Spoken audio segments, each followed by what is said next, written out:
Good morning. Figured I'd start another one. This first one this week. Just chatting. Share this thing.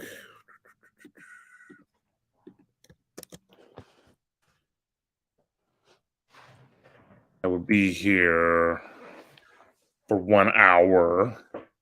I have a lunch meeting that I'll need to get to, so I'll be signing off here at 11:30. It's currently 10:30. See if anybody jumps on today.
Morning. I don't have your volume.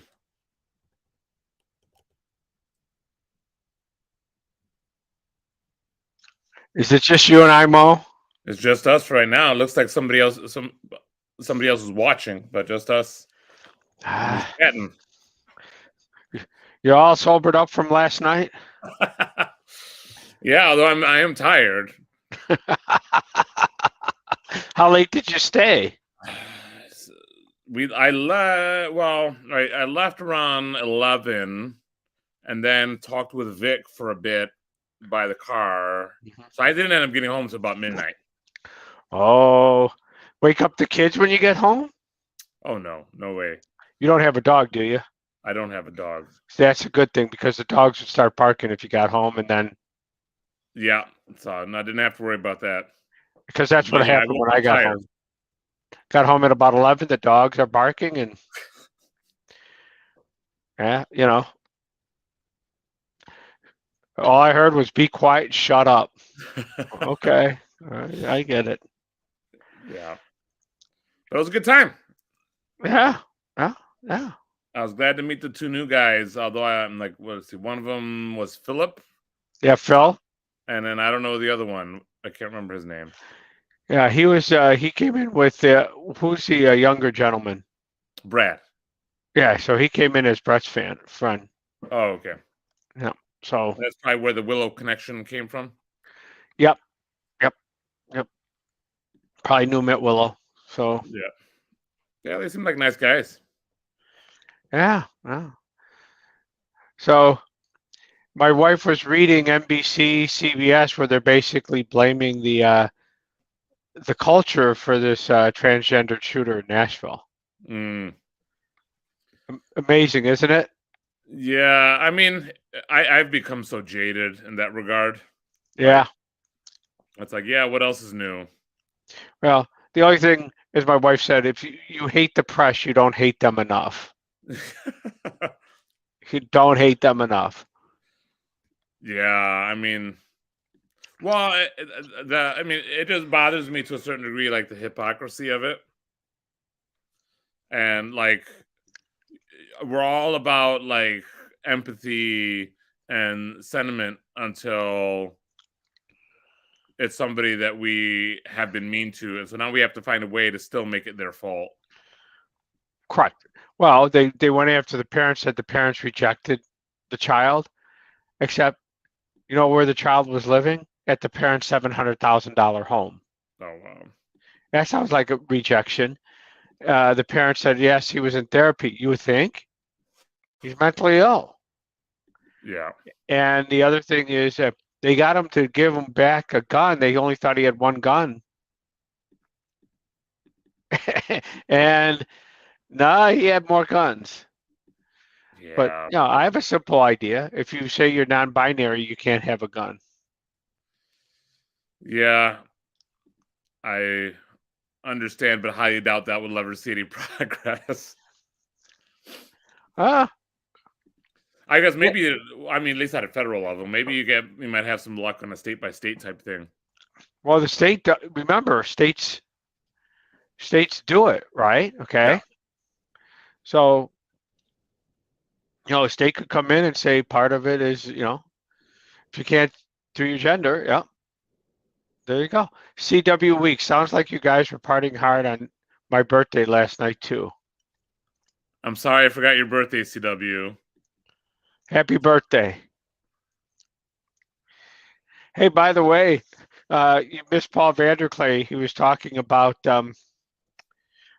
he was doing a thing about a conservative non-practicing Jew, and he goes, "Oh, I know one." I actually heard that one. Yeah, that was this morning, right? Yeah, I know one.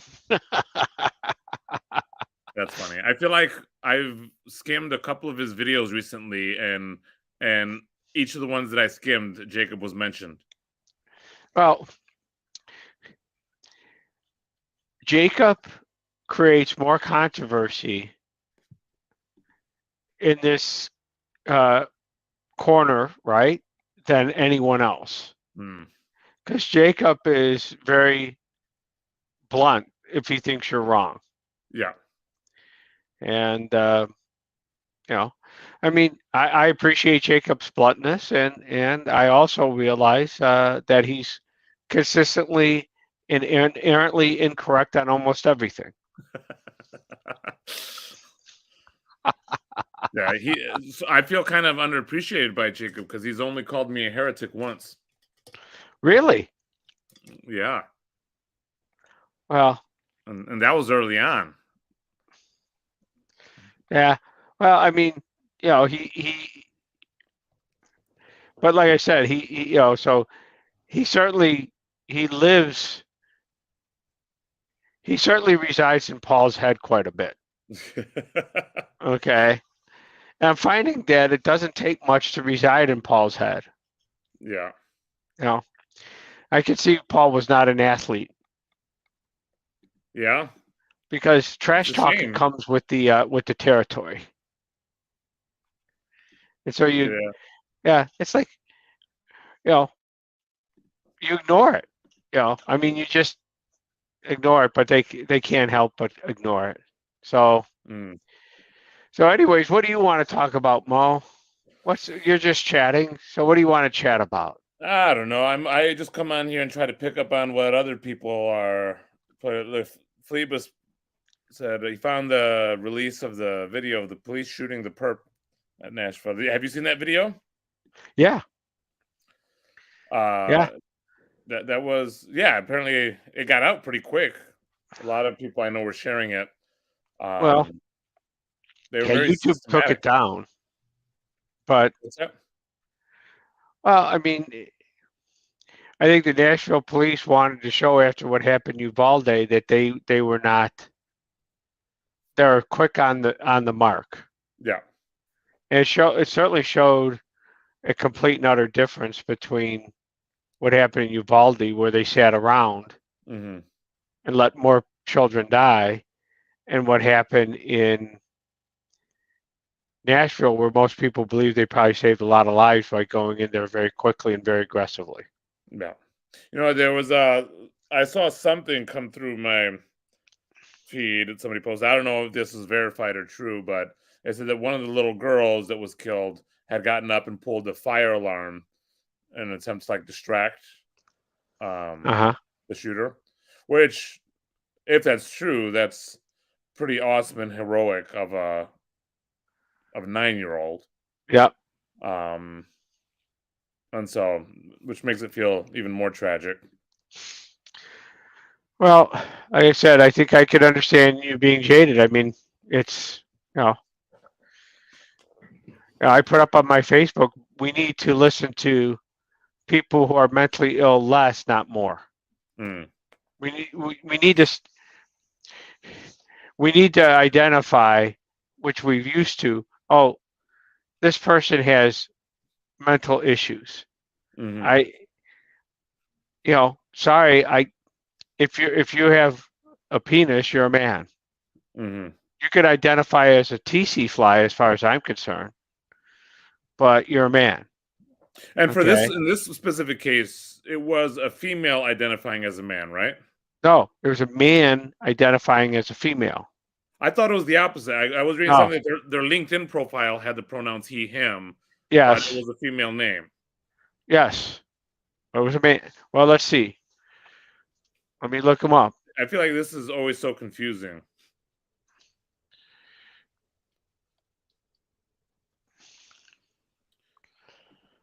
Phoebus, are you referring to the video? Because yeah, with the whole body cam thing, it does kind of feel like a Call of Duty type operation. I don't know if Americans love gun porn. I think there's a sense of I'm sure some justice do, that which is the somebody tricky was part, right? killed. Yeah, but You're I always mean, going to I find saw it once. somebody that can like live out that whatever statement is being made. But yeah, that's definitely not representative of the entirety of the country. Yeah. So the name was Aubrey Hale. Okay. Yeah. Let's see. We'll look up Aubrey here. Hold on. Wrong one. She was what? Let's see. Shooter has gunned down 6 victims. Da, da, da, da. Who stormed? Okay. Hale shot 9. Yeah, stockpile of gun, or he, she, we don't know. Hale also. The killer had some history there. Targeted attack. They're not really telling me anything about the gender. Yeah. Yeah, I don't know what the obviously I don't know much about Canada and how they release anything. Um, would that be that they released it just for processing? It's been a weird thing with even the United States and the whole body cam thing. Yeah. I mean, Like, yeah, I understand that the video wouldn't be released in Canada because they're too busy engaging in assisted suicide.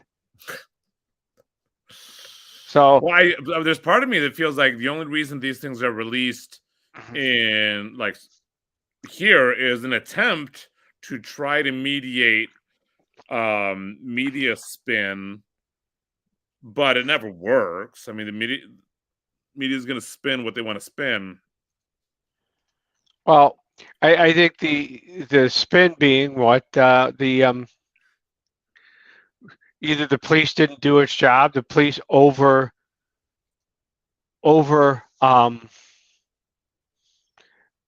engaged too quickly. They were Mm, dangerous, right? I yeah. mean, so the way to make sure that people understand what the police did and they follow proper procedures, saying, here, we're releasing everything, Yeah. right? Okay. And you don't have anybody questioning how the police did what they did. Mm. Yeah, You when I know, watched the video, it did seem very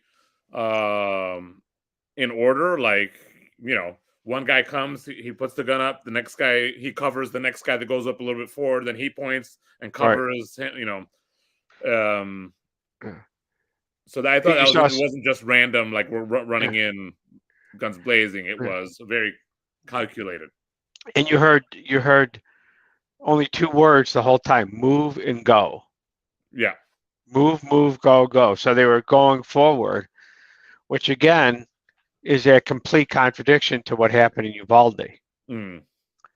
You know, now, you know, the question, you have both sides, of course, putting up their dukes. One, the side saying we need to get rid of guns, right? And Mhm. a gentleman got on my Facebook and said that, and I said, okay, how do we confiscate 300 million guns? He said, well, we really can't. That's out the door, but we can limit ammo. Okay, but are we not going to talk about the the the elephant in the room, mental illness, Mm. and that we are now actually forefronting mental illness and saying they're not mentally ill? Okay. Well, Um, that Dave Chappelle's plan for it is just to increase the price of bullets to like $1,000. yeah. Hey, that's a plan.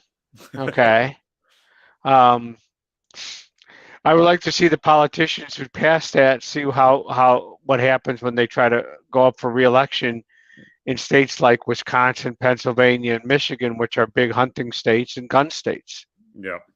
You know, Well, and that's um, the tricky part, right? Is that if we can just pretend like the desires of these people of a certain segment of the population are completely irrelevant, then we could accomplish so much.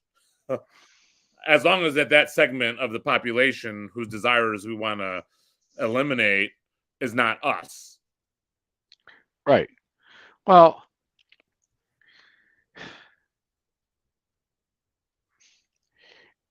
therapists can no longer talk to people about their gender dysphoria, Mm, right?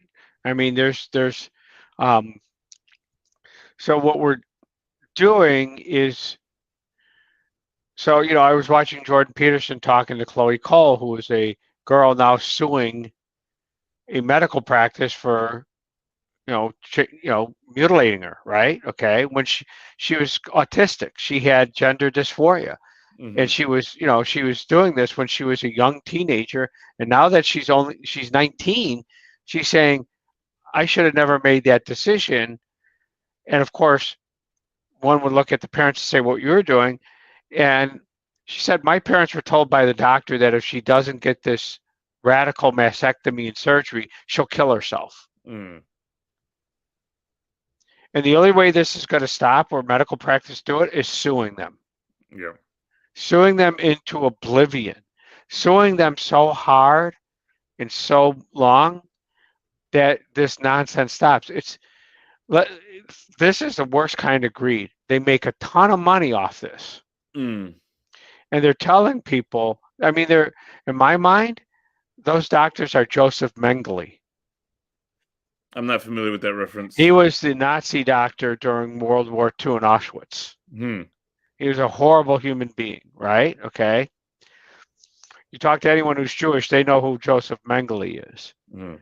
And you're seeing doctors who are basically like that, you know. And I find it, um, you know, what scares the heck out of me is the health profession losing any sense of Christian undergirding that they had, right? First, do Mm. no harm. I mean, which is actually not even Christian. That's from Greek um, dictum, ancient Greek dictum to doctors. First, do Yeah. no harm. And what are they doing? They're clearly doing harm. Yeah. And Kaiser Permanente's got a huge lawsuit against it from another young lady. It's so teenage years are rough, especially on girls. Mm-hmm. Really rough. And basically, when we accommodate a teenage girl going through difficult times, and then when she gets out of that difficult time, the accommodation we created was actually a bigger problem. And she looks back and says, where were the adults in the room? Mm. Well, it's this interesting thing that I feel like I've noticed, and I think somebody else pointed this out in the comment section of some video. It's the grown adults, many times parents, not wanting to take responsibility. Like, and I mean, even Zuckerberg had this when he was on Rogan, right? With the whole misinformation. He's like, I don't want to be responsible I shouldn't be responsible for this. And it's like, well, unfortunately, it's your company, buddy. Like, you are responsible for it. Right. And maybe, yeah, and you're probably going to screw it up because, everybody makes mistakes. But you have to take the idea isn't, well, if I can just shift responsibility to somebody else. Because again, what a lot of these parents will say, well, it's not my fault. It's I put my trust in the doctors. Well, why would you do that? Right. Are doctors infallible? I mean, the same thing could be said of clergy, right? Well, where's your judgment? Yeah, What it's you've like done is you have to take your responsibility for the choice you that you make. suspended your judgment. Okay. So the problem with COVID, we're going to follow the science. Mm-hmm. Well, you're elected, Mr. President, to demonstrate judgment, to Mm-hmm. balance competing interests.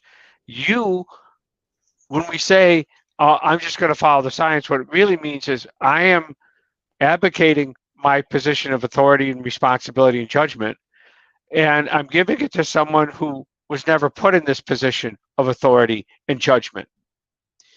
And so, Or even if they were never put in that position in any absolute sense.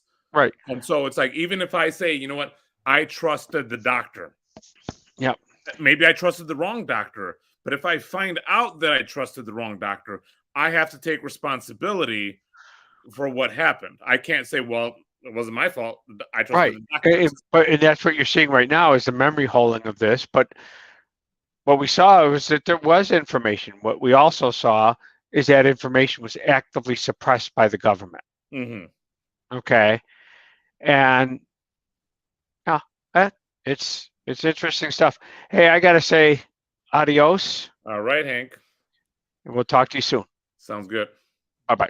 Bye.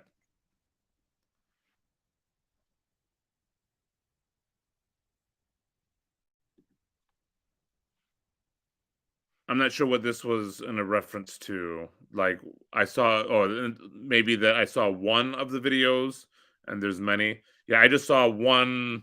the one that was the body cam footage from one of the officers. I don't remember which officer, but yeah, there in that video you see several officers, so obviously there's likely more than just one.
All right, guys, I got about 30 more minutes.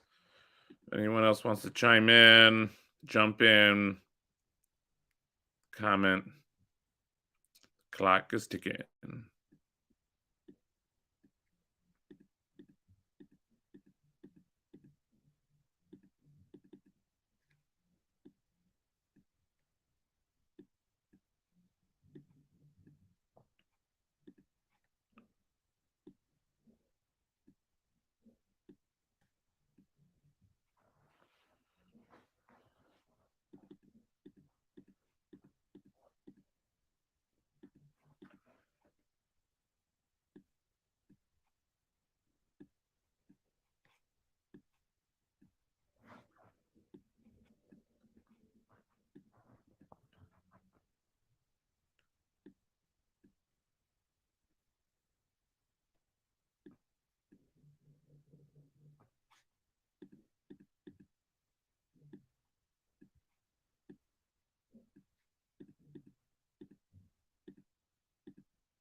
Hey, Chad.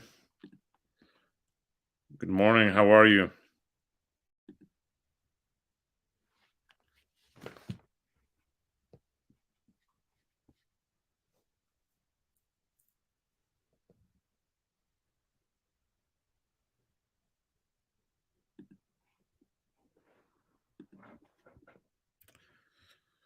Not much. Just had a brief conversation with Hank, um, but then he had to jump off.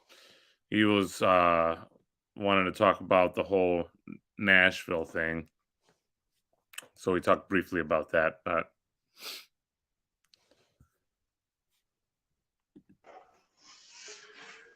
good morning, sir. Oh, hang on a second. Gotta get my audio. You there? Yeah. Hi. All right. What's new, man? Man, life. I'm all over the place lately, but hey, that bathroom looks great. Thanks. Yeah, I appreciate that. And here's Gavin. Hey, Gavin, how's it going? What's up, Mr. Gavin? Howdy. Howdy, rascals. Howdy, rascals. I don't think I've heard of this Nashville thing. You haven't heard about the shooting at the Christian school in Nashville? I don't pay attention to what most people pay attention to. Okay. Yeah, it was pretty crazy. What, 3 9-year-olds were killed, and then 3 adults. Yeah, what's your thoughts on that? Other than it being really, really tragic, I mean, you have little kids. It's like, man, somebody coming through and doing something like that. What's that? Homeschool? That's Yeah, one thing. yeah.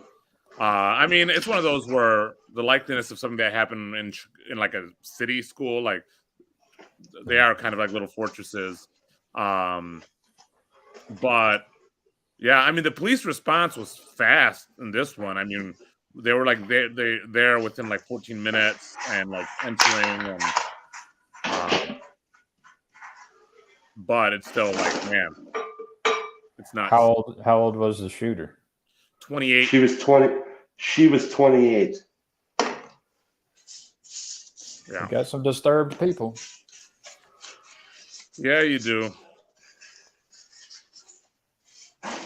Pretty sad. Yeah, no, it was pretty tragic. Yeah, I don't know what to. There's so much I want to talk about it, but I don't know what to talk about about it. Well, it can be challenging. I mean, you don't want to ignore things that are far away, right? Just because they're far. Like, it's not. This happened in Nashville, not Chicago. But that doesn't mean it's any less tragic. But the idea of people getting shot and killed isn't exactly something rare for me to hear about. I mean, what, a week and a half ago, somebody got shot in the head and died on my block. Yeah. And so it's like, that's not tragic either, but you hear about it often, you encounter it often, you become a little bit jaded. Yeah. It's interesting that you, like, if you take a step back, you and distance yourself from it, you can, which is a hard move. Mm-hmm. But there's a lot of tragedy happening every minute all over the world. And so for me, it's interesting how some things get highlighted. That's kind of the reason I stopped paying attention, is because I don't like that someone's directing my attention for their own agenda. Because there's tragedy. I mean, there's tragedy happening at a hospital down the street right now. Yeah. And so that's why I've in kind of unpacking the Jordan Peterson make your own bed and kind of start there and expand outward. It's like, how can I at least try to focus my attention on some of the tragic events that might be stoppable or helped nearby, and in my spheres, if that makes sense. What's the common denominator in all the tragedies? Human beings suck.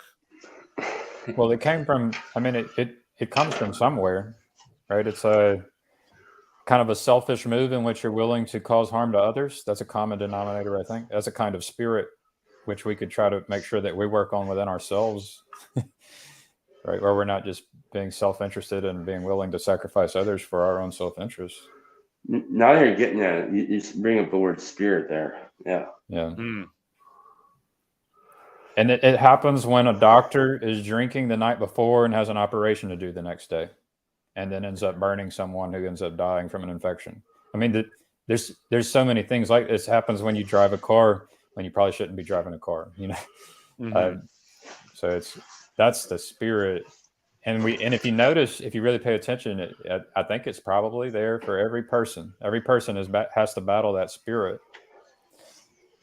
And it's easy to ignore, and it's easy to believe you're a good person. Yeah, and it's easy to really I mean, this person did a very awful thing. Right. And it's really easy to think, I would never do anything like that. And I might never do anything like that. But a big part of that is the realization that ugliness and evil exists within me as well. And part of my responsibility, or maybe just what I believe, is that I have to try to do battle with that part of me. Well, yeah, but where my mind is going towards in all this stuff is, how do you talk about a spirit and convey it? Probably, one of the most powerful ideas to somebody who has heard it and doesn't want it anymore, or doesn't know about it. Like, that to me is kind of at the bottom of all of this. Yeah, I mean, I guess I encounter that a lot, right? In my world, there's so many people that I know that think they understand spirits, or think they understand the spiritual world because they went to church for a period of their life.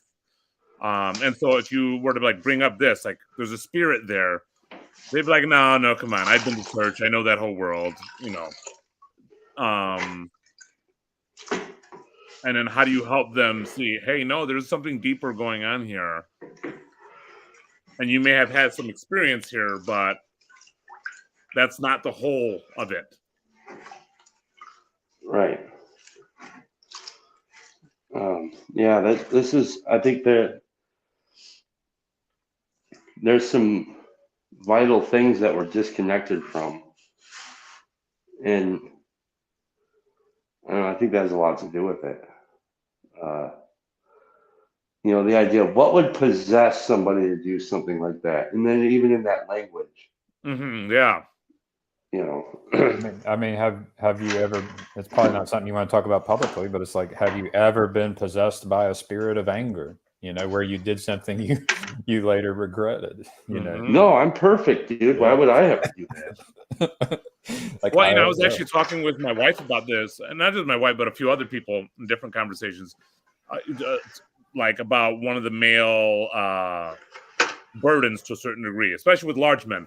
Is this idea that I think is illustrated well in the story of Heracles or Hercules, that in a fit of rage, he killed his wife and kids. But the fit of rage was put upon him by Hera, the goddess of marriage. But then he comes to, in the moment of sanity, realize he destroyed the things that he loved the most. And knowing that you can be as strong, as you want to be for the sake of protecting your family, if possessed by that spirit, that same power can be used in the complete opposite direction. Yeah, there's also a spirit. I've encountered a spirit of delusion. So you can get how does that spirit of anger possess you for long periods of time where it becomes premeditated? It can also be connected to spirit of delusion. It's that's when you mix those together, that's when you get that premeditated stuff. Mm-hmm. And then what wakes you up out of that? What can kind of bring you, exercise that demon, so to speak? For me, I could talk about when I thought I had discovered a perpetual motion machine, But I went to the dean of the College of Engineering at Auburn University, and I had my papers. I'm trying to share everything. And basically everyone's like, well, this breaks the laws of physics. It's not possible. I was like, yeah, but can you explain to me why? And I actually had to switch my mind, and I had to say, and this was huge for me. It's like, I had to say, I'm responsible for finding out why I'm wrong. And then once I did that, I went and hunted down my energy losses, and I found them. And so after 2 years of embarrassing myself and thinking that the dean and all these smart people couldn't prove me wrong, I had to do my own work and consider that I might be wrong. Practice some amount of humility. But yeah, so that's the trick, is you have to be able to step back and say, well, maybe I'm not right, and maybe I need to even like red team myself. I need to actually try my best to prove that I'm not right. The truth will set you free, but it'll ruin your day first. Oh, it is.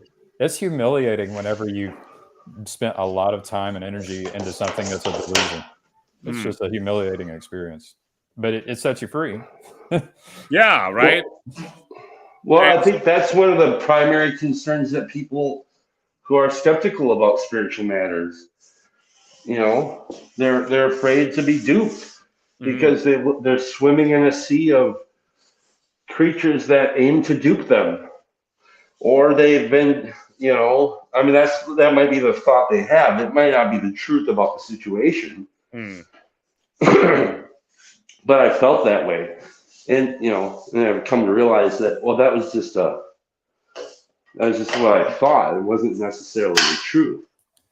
The toughest delusions is whenever it's a mass psychosis, where if you all of a sudden break free from the spell, you're going to lose friends and family, and you're might lose your job. Like, those are the toughest delusions. Like, the ones where you're just one crazy person are a little different. It's the mass psychosis that's harder to deal with. Yeah.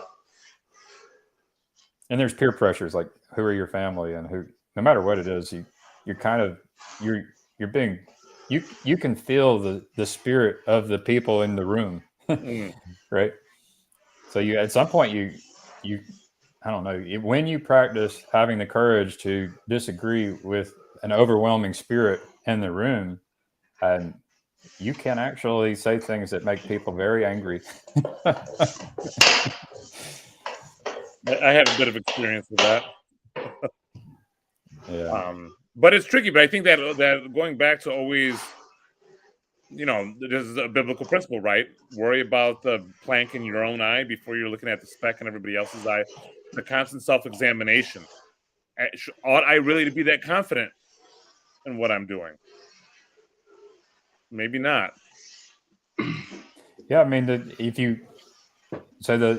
media will take a story, and then they'll say, here's Jacob, the problem is, Facciocchi, the problem is, but then they'll put together the solution, and it's like, well, how confident are you that this is the solution? Especially if you're ignoring like that spiritual truth that's at the essence of every single human being, at every moment. Do you think, like, when Jesus said that was a very enlightenment statement? Think about that. What's the difference between that statement and like the enlightenment idea of individuality? I mean, what's the difference between that statement and clean your room? Clean your room things a lot like, remove the plank in your own eye before you worry about the speck in someone else's eye. Right. Yeah. Yeah. Yeah, no, I mean, and that's the thing is, right, Pajot is forever talking about how enlightenment is nested in Christianity. You don't have enlightenment without Christianity to a certain degree. And so it would make sense that they would unpack something like that. But I was smiling. I was thinking of our Jewish friends. But I don't know if they agree or not. Or what I think he says Judeo-Christianity. Because there are concepts that you would also find within Judaism, like rooting from the Old Testament. And then, I mean, I guess, yeah. I mean, if you're gonna practice being skeptical or something like that, it's like, well, what about the other religions and philosophies and traditions in China? And what about the the whole empire in China, and being able to produce gunpowder, for example. Yeah. So how I've always approached that conversation, like about like other religions, is like how I would use examples like my brother. I know my brother, but a lot of people know my brother. And all those different people that know my brother know different things about my brother than I do, or they're seeing different traits. And some of those things might be right, and some of those things might be wrong. And some of the things that I know might be right and might be wrong. But we're on this quest to, well, what is it to have real, authentic relationship and knowledge of my brother? And so there are certain elements of like Buddhism, Hinduism that I've looked into. I'm like, okay, that seems to make sense. I don't buy all of it, but I could see how they got here. And how does that affect my look on my own faith? So yeah, that's a framework that has helped me. Obviously, I don't believe that I have it all perfect, but You don't? I mean, I'm pretty close. Oh, thank God. That's why we were talking to you, because we were hoping you'd save us. Do you think it's possible to save a soul? Not for me. That's right. I don't know. I know some I've tried. Christians who think. I've never had success with that. Yeah. I have been asked, like in a condescending way, how many souls have you saved? Yeah. Right? What the hell? But I mean, it's a tricky tension, right? So I mean, as a Christian, right, that if I believe in a heaven, if I believe in a hell, and I believe that there is salvation, how urgent is it for me to work towards that or labor towards that end if I believe it's like the best thing? But it's complicated, right? What does that look like? Exactly, because I've known so many people who like are really passionate about I need to get people lead people towards salvation or whatever, and they have these big numbers of people that they have led to the Lord. But if you look at those people like 3 years down the road, many of them hate Christianity and whatnot, and so how much of that effort to point at Nashville, it's like I'm sure that you could delude yourself into say that you might be saving souls by bringing a gun into a school. Like, I'm sure, like lots of people do all kinds of things, violent, terrible things, because they think they are saving souls and they are somehow being helpful. I mean, that's a big part of like the Spanish Inquisition and other religious movements, and that, or even the Crusades, we're doing this to save whatever. Yeah. When I was encountering spirits and just trying to toss them aside, looking for like the Holy Spirit, it's like the key measurement for me, the key heuristic was like, well, does it want me to go out and harm people? Right. And so I basically arrived at just my way is I'm not going to justify the ends, right? With like I will not harm people in order to justify. Like that's my goal. I'm going to try not to harm people as a means to my end. So that's how I judge the spirits. Yeah. And if people just did that, I mean, I think the world would be a pretty good place. Yeah, but what it boils down to is, I think, but they harmed me, and so I need to, like, they can't just get away with harming me. I think that's what I don't know. Maybe I'm projecting there, but that's how I felt in my life. Like, I can't just not do anything. Like, somebody needs to take, play out some justice here. Yeah, there's that spirit, the spirit of revenge. Something like that. Also there's a tricky aspect is the spirit of like two things: protection of other people. Let's say my own children. So if somebody's going to harm my kids, is it okay for me to harm them in order to prevent that harm to my kids?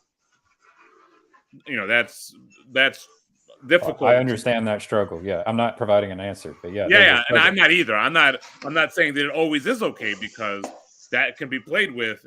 Even in this whole Nashville thing, that you, like the way that you mentioned, it could be taken that direction. And the other aspect of is certain types of harm good for people? Like the resistance. Natural consequences come to mind. Like, do I want to inflict the harm, or do I stand by and allow the natural consequences to happen so that the pain can be a teacher? Yeah.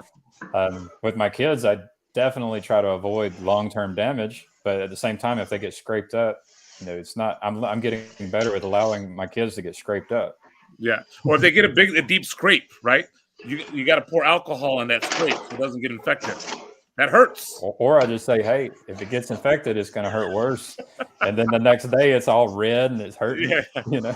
I mean, how, there's a question is like, how much do you just allow the natural consequence to be there?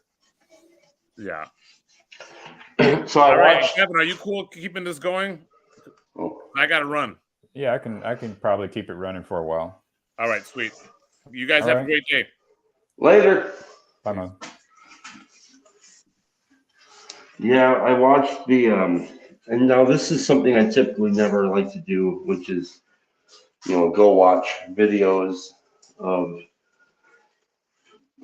police cam videos, because I always end up feeling kind of like gross after doing it.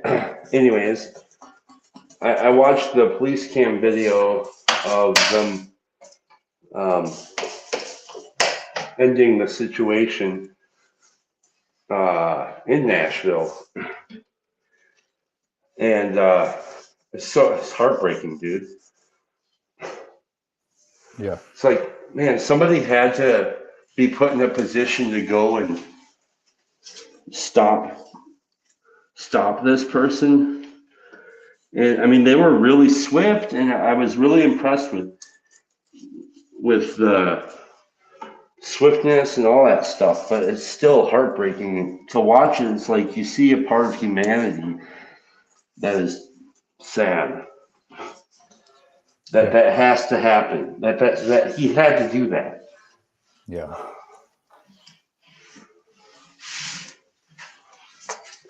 Yeah, I've tried to visualize how you deal with all these issues. It's like you could be proactive. So whatever the law enforcement's doing, if they're doing a good job, they're basically trying to protect that spirit of protection. And then you can, in my mind, you have two situations. You're either being reactive to a situation that's dangerous, or you can be proactive. And so I like the proactive stuff.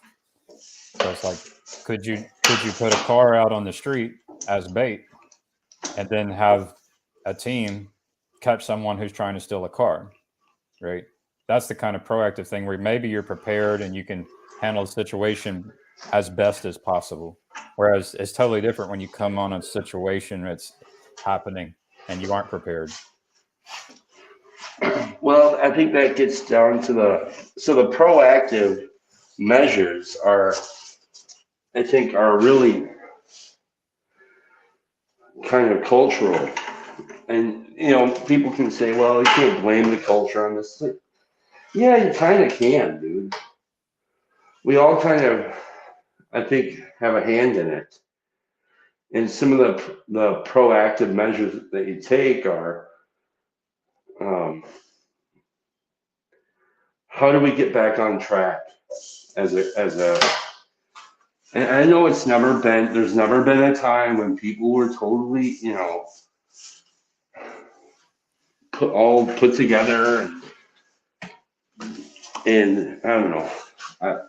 I know I sound naive and silly, but I don't know. I think that's what the whole point of culture is to be together and be on the same page, and to be proactive and productive. No, I think this partly this is the one that a lot of people won't like. It's due to the idea that taxation is theft. So basically our money gets taken from us and then gets used in ways which shape the culture. And then we don't really have a say in how that money is used.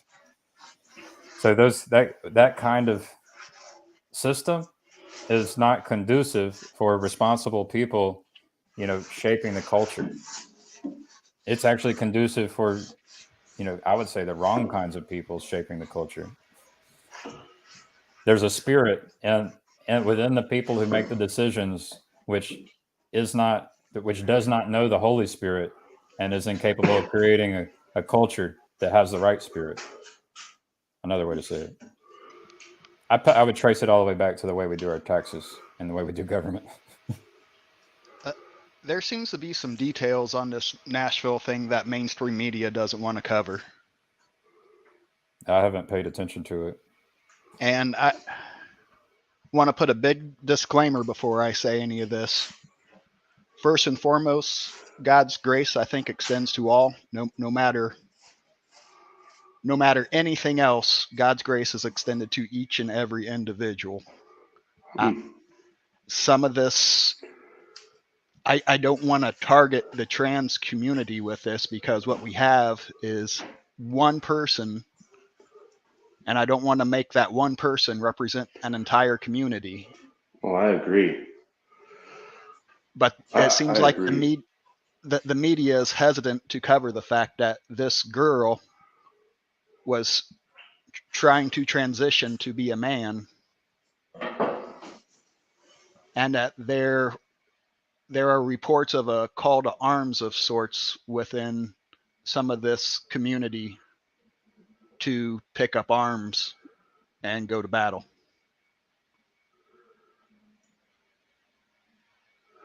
What does that mean? What do you mean? That there are at least some in that community that are trying to escalate the tension. Oh, yeah. Yeah, I mean, in talking about this, I like how you started, Neutrino, because I was, like, it'd be easy to just be like, oh, she was a real piece of shit, and like, like she deserved it all, this or that, and it's so easy to do that, and I think that just so sick of that, and then on the other hand, I don't want to be naive, and I really feel for this person. I do know what it's like to be filled with hatred and sorrow and all of those things that go into that probably go into making the kinds of situations that we're seeing. I've never gone to those lengths, but I've gotten into fights with people. I've dealt with my own demons and stuff. But so like I really feel for this person. And then on the other hand, I think, what the fuck, dude? People, it's easy to say, well, 3 9-year-olds. It's like, yeah, but they're also 3 people in their 60s. But like, what possesses you, dude? And so it's very messy, and it's very sad, dude. It's kind of left me feeling rather messy inside, because I acknowledge I have some reactionary impulses to this that I don't want to embody and participate in. Well, I think that's something that we should all be paying attention to within ourselves, right? I think there are some out there really trying to escalate things and really want that reactionary impulse to be embodied. There's like a spirit of destruction. There are definitely people who want to destroy. Like that's what I think that's what I've heard Jacob and Jordan Peterson, and he always points at someone else. They all talk against the postmodernists and point at like critical theory and the origins of critical theory, and how basically part of that is to attempt to destroy the systems that are in place, which I kind of have empathy for that, like, because if you want to create something new, there will be a destruction that happens, but there's a right way of doing it. Like if you're as a engineer, architect type person, there's a way to do it such that you don't like cause harm to people, right? you can actually switch over to better systems and evolve systems in a way that is like non-volatile, non-risky, or as little risk as possible. So yeah, there are definitely a lot of people kind of obsessed with destruction with very little thought for what's supposed to be there once it's destroyed. Yeah. I agree. 100%.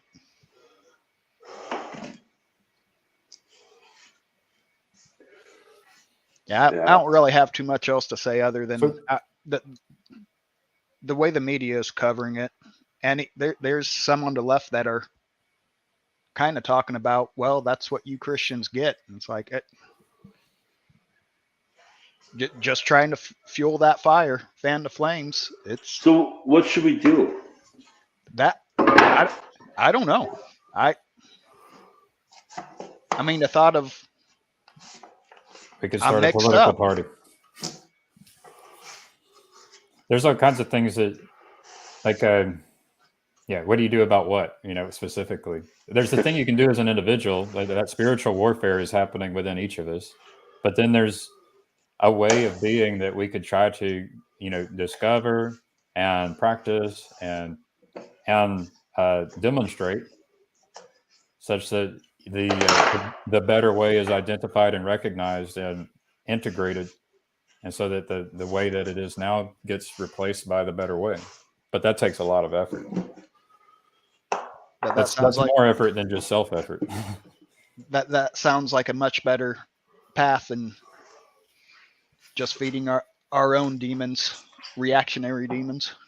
So do you think it's possible that this person was prey to I don't know, any number of things, that you don't just you don't just wake up one day and decide things. I mean, I've encountered the unholy spirits. I've sat around and just allowed crazy thoughts and to move through my mind. It's not hard to become possessed by these spirits, especially if you're doing the gateway stuff. Like they call like cannabis a gateway drug. It's like, well, it might open a gateway to spirits and so if you're interested in doing spiritual warfare and you want to get to know the enemy, maybe you use cannabis to get to know the enemy. And maybe it beats you because you're not as good at doing that spiritual warfare as you thought you were. But yeah, what preyed on this person? It's like, I know in my experience, I could, cannabis, for example, opened me up to a lot of the unholy spirits. Mm-hmm. Yeah, I think that's something we all have to be careful of, and I can definitely look back at times in my life where, wow, I really wish I wouldn't have responded that way, or I wish I would have gone in this with this frame of mind.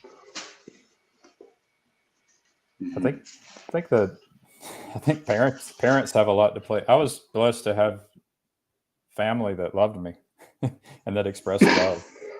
I think there are people who are raised in environments where they don't get it that much love. They have like a love deficiency.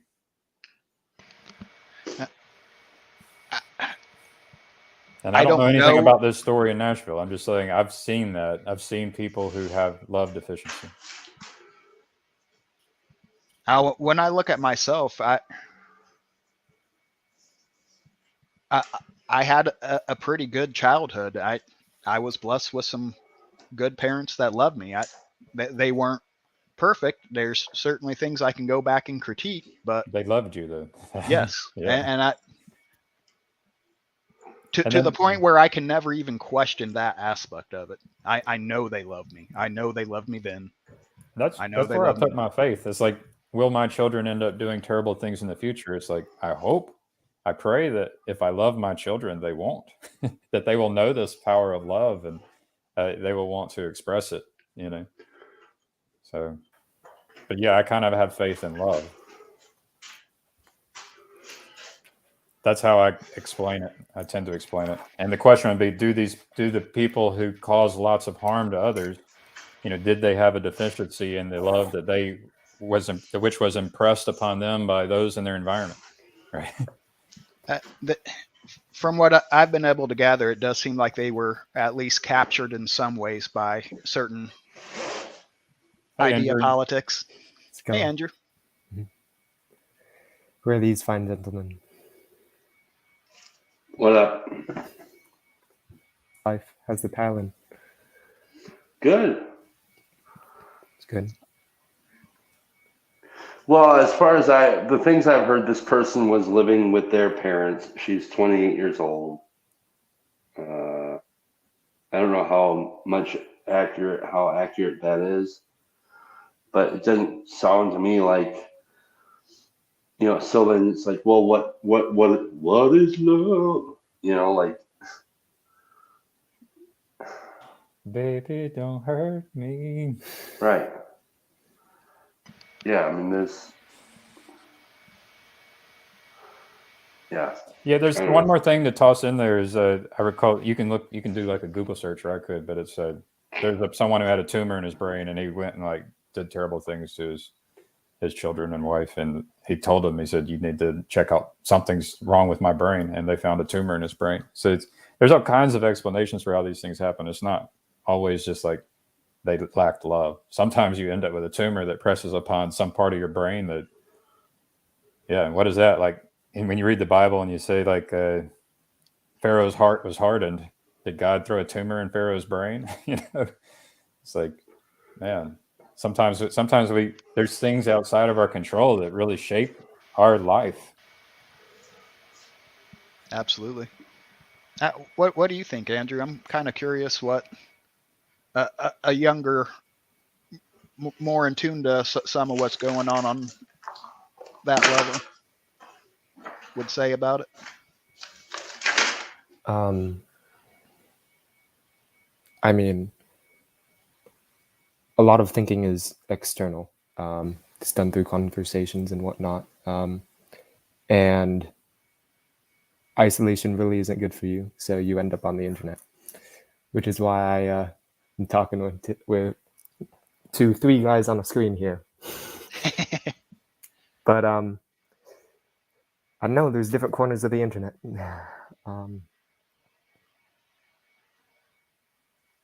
I was trying to explain to my nephew in high school that I really have struggled to relate with them being in high school.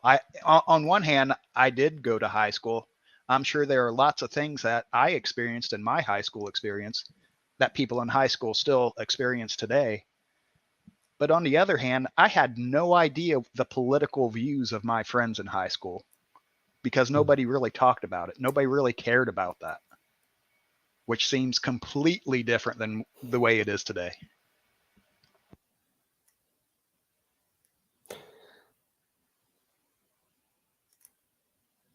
I don't know, I can't explain why everyone's into politics. I don't know. I guess it's just like personal enough to be somewhat interested in. Like there's this thing called scapegoating. Like usually when you go and you kill people, it's usually the result of this scapegoating thing. And that's not at the core, though. That's at the core. It gets all the way back to what we were talking about earlier. It's just the spirit of willing to sacrifice others for yourself, or for what you think is good. But yeah, it takes shape as scapegoating, where we want to point out the faults in others instead of look at the plank in our own eye or clean our own room or whatever. Yeah, I'm not sure if it was a good thing or a bad thing that we never talked about politics. Now, I think you could make the argument that had we had more nuanced political discussions in high school, maybe we could have slowly evolved to some of this instead of all of a sudden it's a brick wall that we're all running into.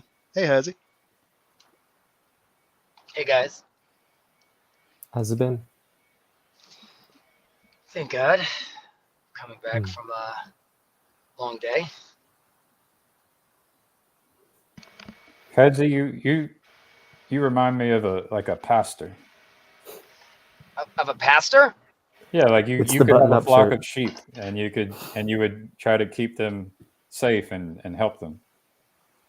Oh, no doubt. What do you think about that? I think that David and Moses and many others are all shepherds. So, Yeah. I mean, like, that is a a model that we see repeats itself many times. A shepherd requires many skills, both like dealing with the individual sheep or part of the herd, the full herd, following them, physical strength, being aware of the seasons, being aware of boundaries. So there's a lot to learn from being a shepherd. So I could only hope that if I had the chance to have a herd, I would take care of them well. Who all on the stream when they were growing up heard the words, "We don't talk about religion or politics"? I've heard that. I've been I told haven't. that repeatedly Me too. throughout my life. Right. Now I think, Maybe oh, go ahead. for me, just like not at the dinner table, but other than that, it's free roam. I will say other things took its place. Like we had in Alabama, we have Auburn football versus Alabama football, and we had rivalries, and people would fight and break televisions. So I mean, you can have placeholders for your religion and politics as well. Well, that's right. That's what I'm getting at. It's like the idea of what, like we are seeking machines. Well, we're not machines. We're made to seek.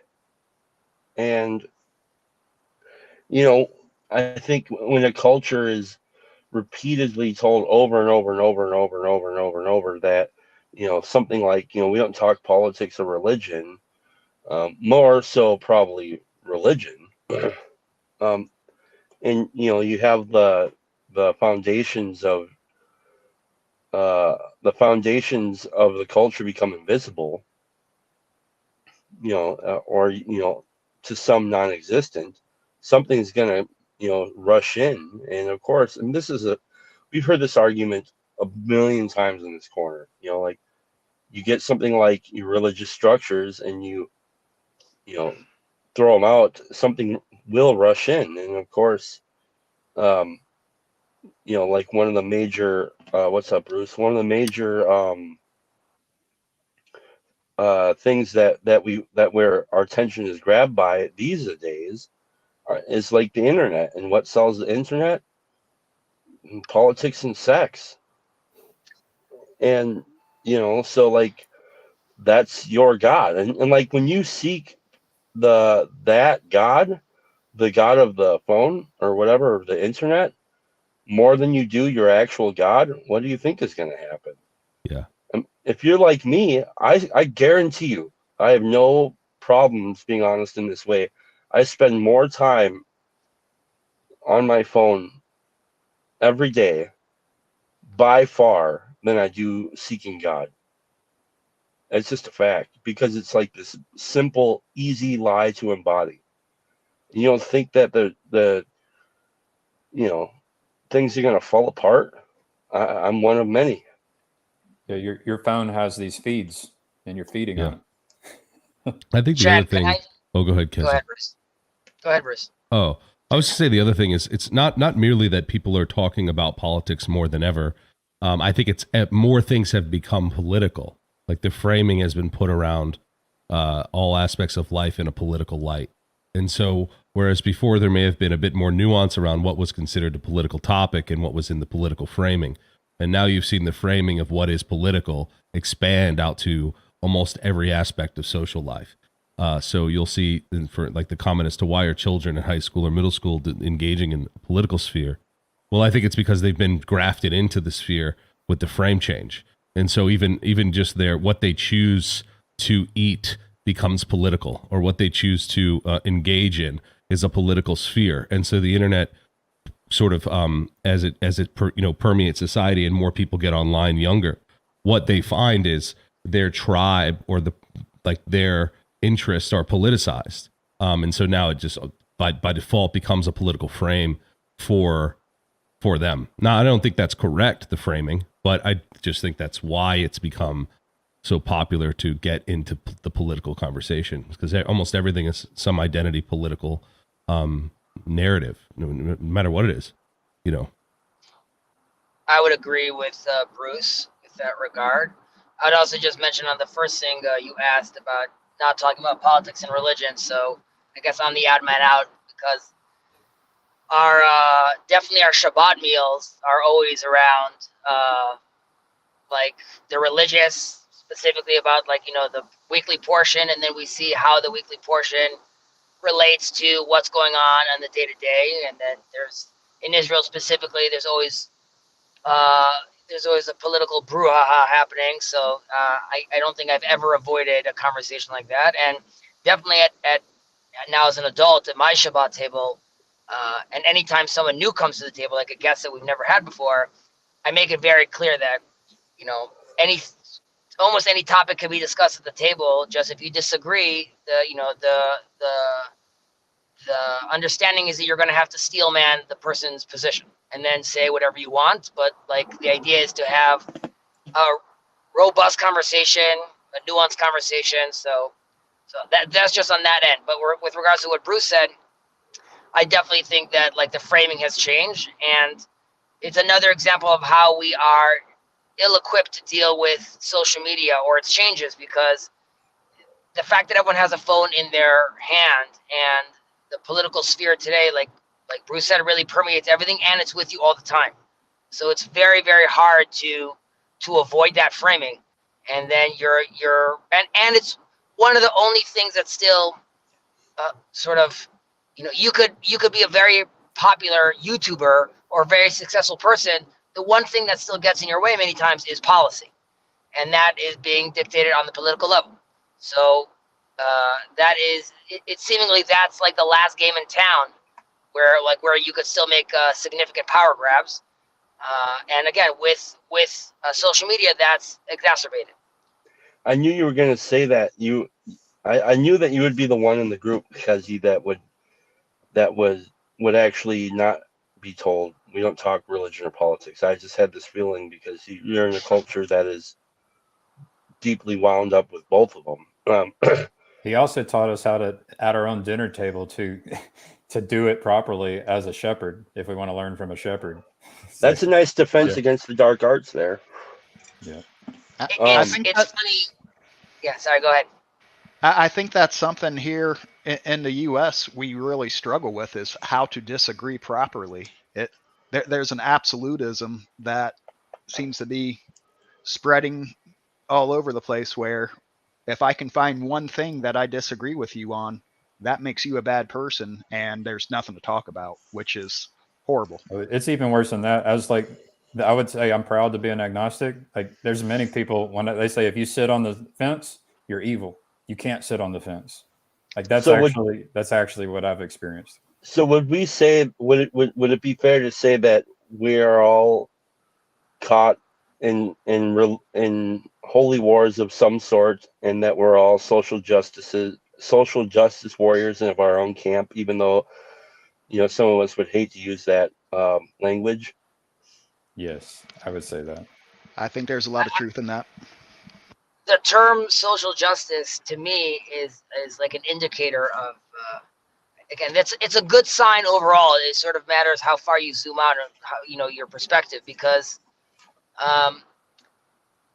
if you look back, 200 years, no one was talking about social justice. So like again, I look at the population and let's say the woke mob as, in theory, a lot of the ideas are admirable. However, its implementation and at certain times, some of the philosophical underpinnings of some of them are skewed.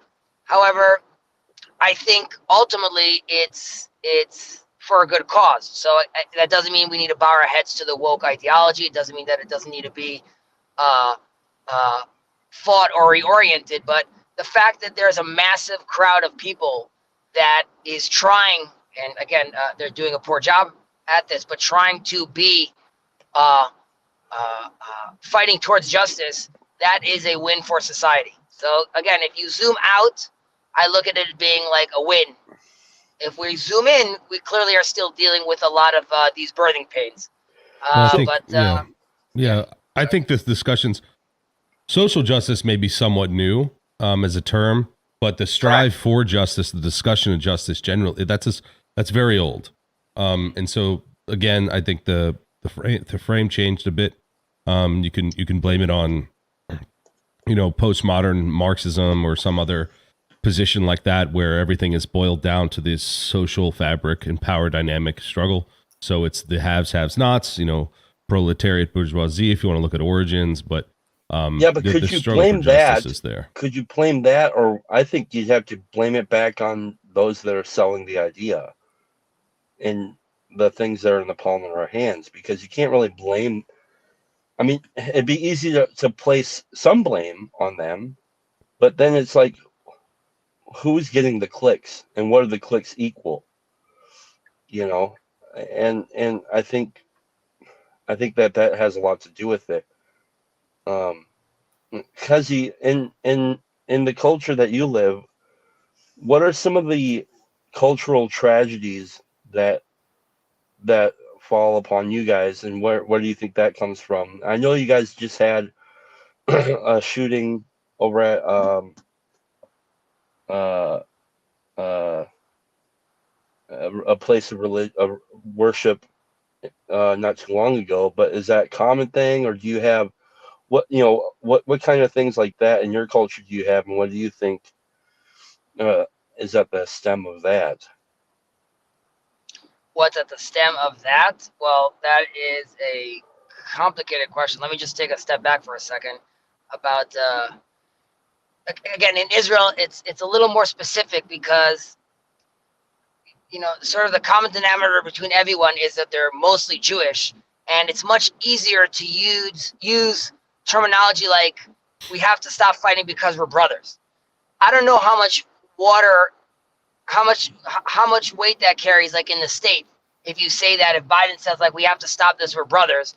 I don't know if people in the states necessarily feel like brothers, specifically with how it's also your political system is also built out. Just the fact that there are different states.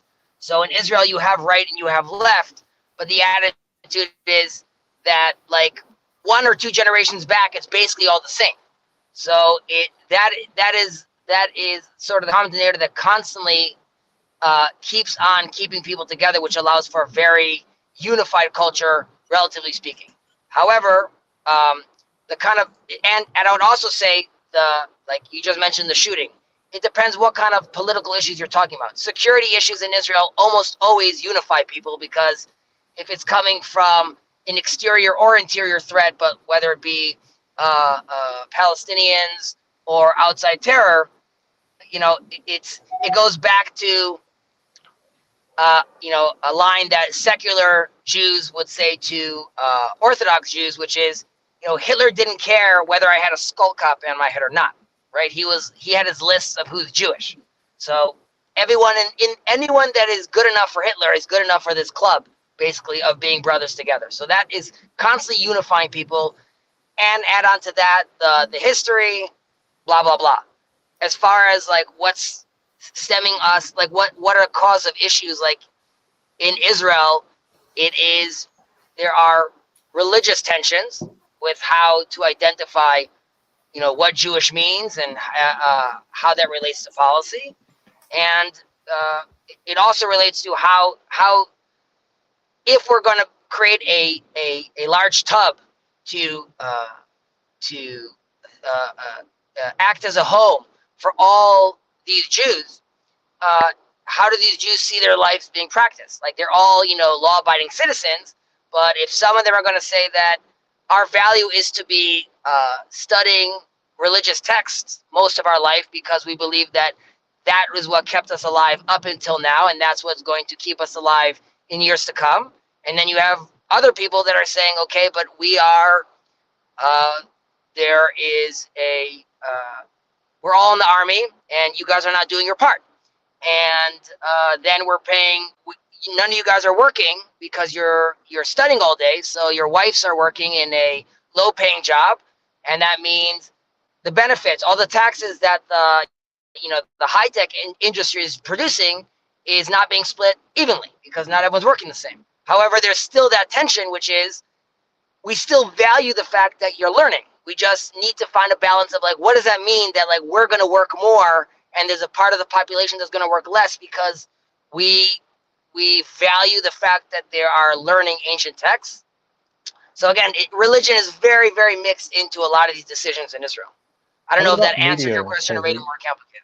Sorry? What about media? It seems to me that media focuses and shines a light on certain things, and like I suspect that you do have crazy people who are delusional in every place, and then there's a question of does the media, how does the media respond to crazy people doing crazy things? And I say that word crazy, it's just, you can call it sick, you can call someone who won't, whatever you want to call it. But the point is like, how does the media behave? Do you mind giving me an example of what you mean by like someone doing something crazy and like what that would be like in the States? I just want to make sure I understand your. Yeah, there was a mention of something that happened in Nashville where, I guess someone 28 years old ended up killing 3 9-year-olds and then 3 adults in a school. Yeah. And that kind of thing gets media coverage, even though, like I was saying, like these kinds of tragedies happen all the time everywhere. And so there's a choice that happens on what you should pay attention to. And I'm wondering, is there a difference between your country versus our country and how the media behaves? So, like, it also has to do with the size of the country. But like, if there was a shooting in a school, it would be national news all over. It affects everyone very, very quickly. And also because of like, the 6 degrees of separation in Israel, very quickly your neighbor is related to this person. So it very quickly becomes personal. So, devastating things like that become highlighted. The size is important there too. Yes. There's a political bent in the country, like I think like in many countries, that it definitely leans a lot more left. And hence, the media with its own agenda will focus on settlers rioting or sometimes they come out against the religious folk as well. And that is an unfortunate bias. However, and this is a tension, when it has to do with dealing with, let's say, Palestinians. So like an extreme example would be during one of the heated times Israel was dealing with Gaza. One of the prominent left-leaning newspapers called Haaretz had on the cover page had a list of pictures of all the Palestinians that were killed during this conflict. Now they got a lot of pushback because the pushback was like, wait, I don't get it. You're just showing all the Palestinians that were killed, and you're not showing any of the Jewish or Israeli civilians that were killed. Like, don't you think that's kind of nuts? That like, do you understand, quote unquote, who the enemy is and who your civilians are? The flip side is they're saying we know that we're the good guys. So our focus should always be on like the damage we're causing. Like, we're not saying that that it's not horrible that that Jewish people or Israeli civilians were killed, but we're constantly stressing the point that we need to be as careful as we can in these actions. And I'm trying to be as like charitable as I can towards their explanation. So you sometimes have a sense of sort of self-hating sort of attitude that you could get on the left. So maybe that would be an example where they sort of like go a little crazy. Okay. Yeah, I think it's really important is the size. Yeah. That's also, that the size of New Jersey. Size matters. Yeah. But in a lot of ways, I think it's a microcosm of the macrocosm. Yeah, we spoke about this neutrino a little, I think, on like one of the chats, that I do think that even, like I was saying, a more unified country like Israel is still dealing with the global issues that we're all dealing with, globalization and like the political changes exacerbated by social media. And I think the whole craziness we just had in Israel over the last few months was, really had to do a lot with suddenly it all, like, you need to realize that even if it doesn't matter whether I think the prime minister is right or wrong, in today's world, when the prime minister starts get bombarded within one day from all these different countries saying like, well, we're really not happy with what we're seeing over there, that is a tremendous amount of pressure that leaders just didn't have to deal with back in the day. And I don't think any leader, and you could still see this with, I don't know, there's some Republican, I don't know if it's like a governor or a senator, but he got into like some trouble for like, they caught him like, I don't know, like I think he was talking to some underage like young guy online or something like that. And the point is, sorry? It would be nice if they could still man each other, right? Like you're saying, like you encourage at the dinner table. It's like even at an international scale, it'd be nice to make sure that everyone can still man each other.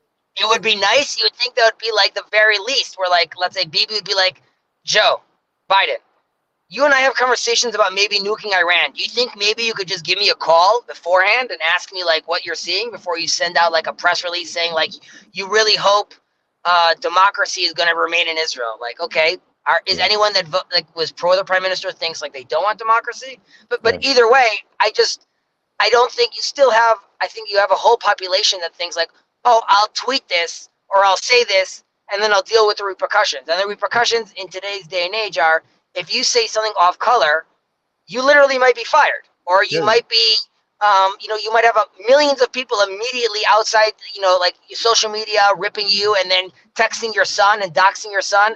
And these are not things that we still how we. You're roboting, Hezzy. Arrow. Sorry. You roboted just a little bit. Yeah, it's all good. I rambled. To me, it's interesting that the microcosm of the dinner table and your relationship with people in a room can stretch all the way out to the proper way of being at an international level. But yeah, is there a time when you should be just like trying to peer pressure someone and not even listening to their side or even acknowledging their view? It's like, is that ever a valuable is that a move that people should do? Like that's kind of the spirit of being willing to sacrifice others for your own benefit or what you think is good.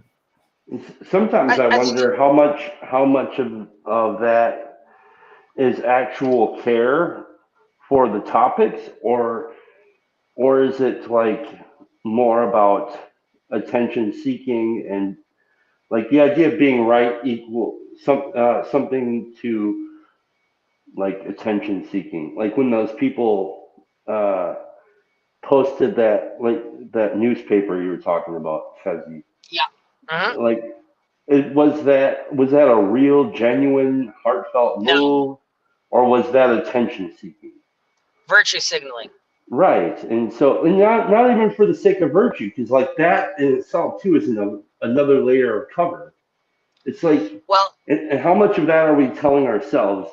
Well, this is for because I believe that this is right, or I believe in justice. It's like, how much of it is attention seeking? I wonder. It has to do with framing, because if, for all intents and purposes, you think that there was a Palestinian population, a whole group with its own culture and its whole history living in Israel for all these thousands of years, and you came in and just are creating an apartheid, then yeah, you have a real issue, because like, why are you here? And it really matters how many people you've killed, because like it's so much worse every time, because and there's a tremendous amount of guilt on top of that. However, if you feel that it's your homeland and promised to you and you got it legally and you're not an apartheid, then the framing is very different. Like, obviously it's horrible that Palestinians were killed and civilians were killed. However, it's part of a battle, a righteous battle. I'm doing it to save my civilians, and then there's a lot less guilt. So if I run this newspaper and I feel like we shouldn't be here, then my framing is going to be like, this is what I want to stress. What do you think, Andrew, as far as in school, are people allowed to think openly without fear of being criticized for wrongthink or persecuted for wrongthink? I mean, I don't know. For you guys, all this social media stuff is like political, you know. That's where it flows downstream. But for us, it's us youngins. It's kind of cultural because we all grew up with it. You know, we're all affected by it. Like, I don't have much social media at all. I'm pretty much on Discord and YouTube. And Good. yeah. Most kids my age use Instagram or Snapchat or some Be Real or some sort of thing. And I can tell that I'm missing out on conversations. I've got no idea. I mean, I don't know what I'm missing out on, but you see, it's like a constant reframing. What was the subject? All this virtue signaling and whatnot. Yeah. Without social media, I can't virtue signal. I'm not too sure if that affects my friendships or whatnot, but I don't know. My position is that I don't care about virtue signaling, and if my friends care about virtue signaling, then it doesn't really matter to me, my relationship with them, you know? So I mean, maybe my suggestion is to not so much care about the virtue signaling and more care about the actual harassment. I don't know. I still think we have a gap between. There's like a generational gap. I'll give you an example. So you're gonna go on Instagram. I mean, YouTube has it as well right now, or like TikTok, and you could just scroll, right? You have like the instant scroll that just like next video, and then you have like little political takes like that are in shorts, and it's crazy to try to like take a whole, like an issue of race and then put it in a short and then have it as part of a scroll. So, and there is a whole generation that is sort of engaging in that way, yet their parents talk to them at a completely different pace, and their teachers talk at a different pace, and the lessons are on a different pace. So I don't think even people realize that, like, it also has to do with like attention span. Like if a parent wants to start explaining to a son right now a story that's going to go over 5 minutes, you're really risking your kid being like, listen, Dad, I love you, but like, what's going on? You know what I mean? Like, you've been talking for 5 minutes, like, I can't, like, and I don't, again, this also relates to sort of what I was saying about like policy and politicians. It's sort of like the politician is giving like a great example, but if he's going to talk over 5 minutes, it sort of becomes irrelevant. And on the flip side is we've entered this amazing era of the long form conversation. However, politicians, as we see, avoid that because the mask slips after an hour. You can't keep up this like set charade you have going on. And if you're going to talk to someone for 3 hours, you're going to be exposed.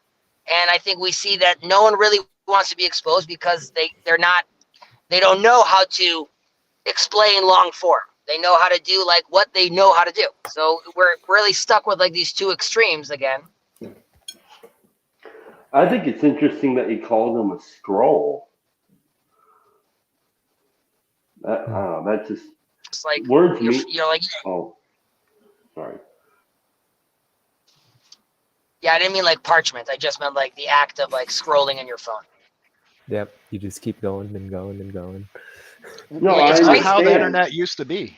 I understand that, but there is words mean things. I understand. I know what you meant, but I'd never thought of it before, and how like, because I do think about like the kind of in hidden religious actions that we're engaging in, and like the idea of a scroll, and we treat this stuff. It's the word, I don't know. To me, a lot of this comes down to how should the U.S. handle TikTok? On one hand, it's a Chinese company that I would argue does not have our best interest at heart. Not that I can really say that about some of the US companies. But at the same time, to say, oh, well, this is causing damage, so we need to ban it. Where now we're editing speech. Where do you draw the line? Some of that's icky too. Yeah, that's interesting. Hezi, how do you handle being a father with children and devices and the internet, and how do you plan on handling it over time? Such a good question. I'm just gonna let you, just taking a step back. Elon Musk and a few other people recently just came out with a letter asking OpenAI to not move forward anymore with GPT-4 until we figure out the safeguards. And it's a conversation where you're saying about TikTok, but we are just nonstop evolving, and like we already realize that like it's already more than we can handle. It took us like 8 years to figure out that social media is really like screwing up people, and like now we've already came out with a way more novel technology, and we're like, wow, this is really nuts. And everyone's like, yeah, this is really nuts, but like no one is stopping, right? And it's very hard to stop. But so like I don't know, but like I'm with you that we don't want to stop free speech. Like banning TikTok. On the other hand, it seems like Elon Musk is saying, and I don't know if it's even possible, like we just need like a pause. We need like a moment to catch our breath as a society and be like, what is it that we even want? I don't know if it's possible to do. Back to like my little microcosm in my house. So I have a no screen policy. The kids could only use screens on Friday. And as in when they come home from work, they do their schoolwork and they play a little, and then they could watch like a movie, a show, something like that. Having said that, like I have like I don't get stuff done, and like the baby won't stop. Like she could put. Oh, the internet connection. We're getting to the good part. The baby starts complaining and on some sort of like Yeah, this is I think this. I didn't hear everything. Kid show for something like that. I think they're still young enough where I would be okay. Yeah, and that's really just more just in case if you get this. Yeah, so like I'm a father, and like to me that's a microcosm. When you ask, well, should the nanny prevent us from using TikTok? It's the same thing as should. And let me unmute you, Hezi. You were roboting. There you go. You're unmuted. I don't know if you guys could hear me or not. We lost you when you started talking about the baby can start getting fussy, and you might. Yeah, I was gonna say if the baby gets a little intense, I tell my wife that she could like pop something on. But even the things that they watch on Friday, it's pretty monitored. Like I don't want them to watch shows that like the characters are like insanely sarcastic. I don't want them to watch shows where like the kids are assholes. I don't know. There's like a show called like Captain Underpants, and the kids are just like nuts. So like, there's nothing like educational about it. It's just like kids being assholes. So like, I don't need like my kids watching that. There's other shows where I show them like older cartoons or older stuff that like I watched when I was younger. So like, I let them watch things like that. There's no social media, zero, zilch. I mean, I don't have any social media, neither did my wife. So there's nothing like that. Yeah, so I now I'm a little nervous that my oldest is getting to an age where I don't want it to be that he's going to be at his friend's house and his friend's going to be like, do you want to play like Nintendo with me? And he's like, sure. I don't even know how to use like my fingers on this machine. But I think that like he's going to, he'll get the hang of it when it becomes relevant. Like in school, they have a computer class and like, they play around with like little things like that. But when they come home, I just don't think they need, like really any of that junk. Or like I said, like I put on a movie that I think is like worthwhile for them to watch. Yeah. Yeah, it's a really interesting topic. Like, because it goes down to me as a father and how I should treat all of this technology in my home. And then there's a question of, well, what kind of technology should we be releasing into the world? And maybe we could make informed decisions about this. I don't want any, like, I don't have any like Alexa or anything like that in the house. Like my my sister has that, and it's just like a very eerie interaction when I see like her kids just start like asking like a Alexa a question.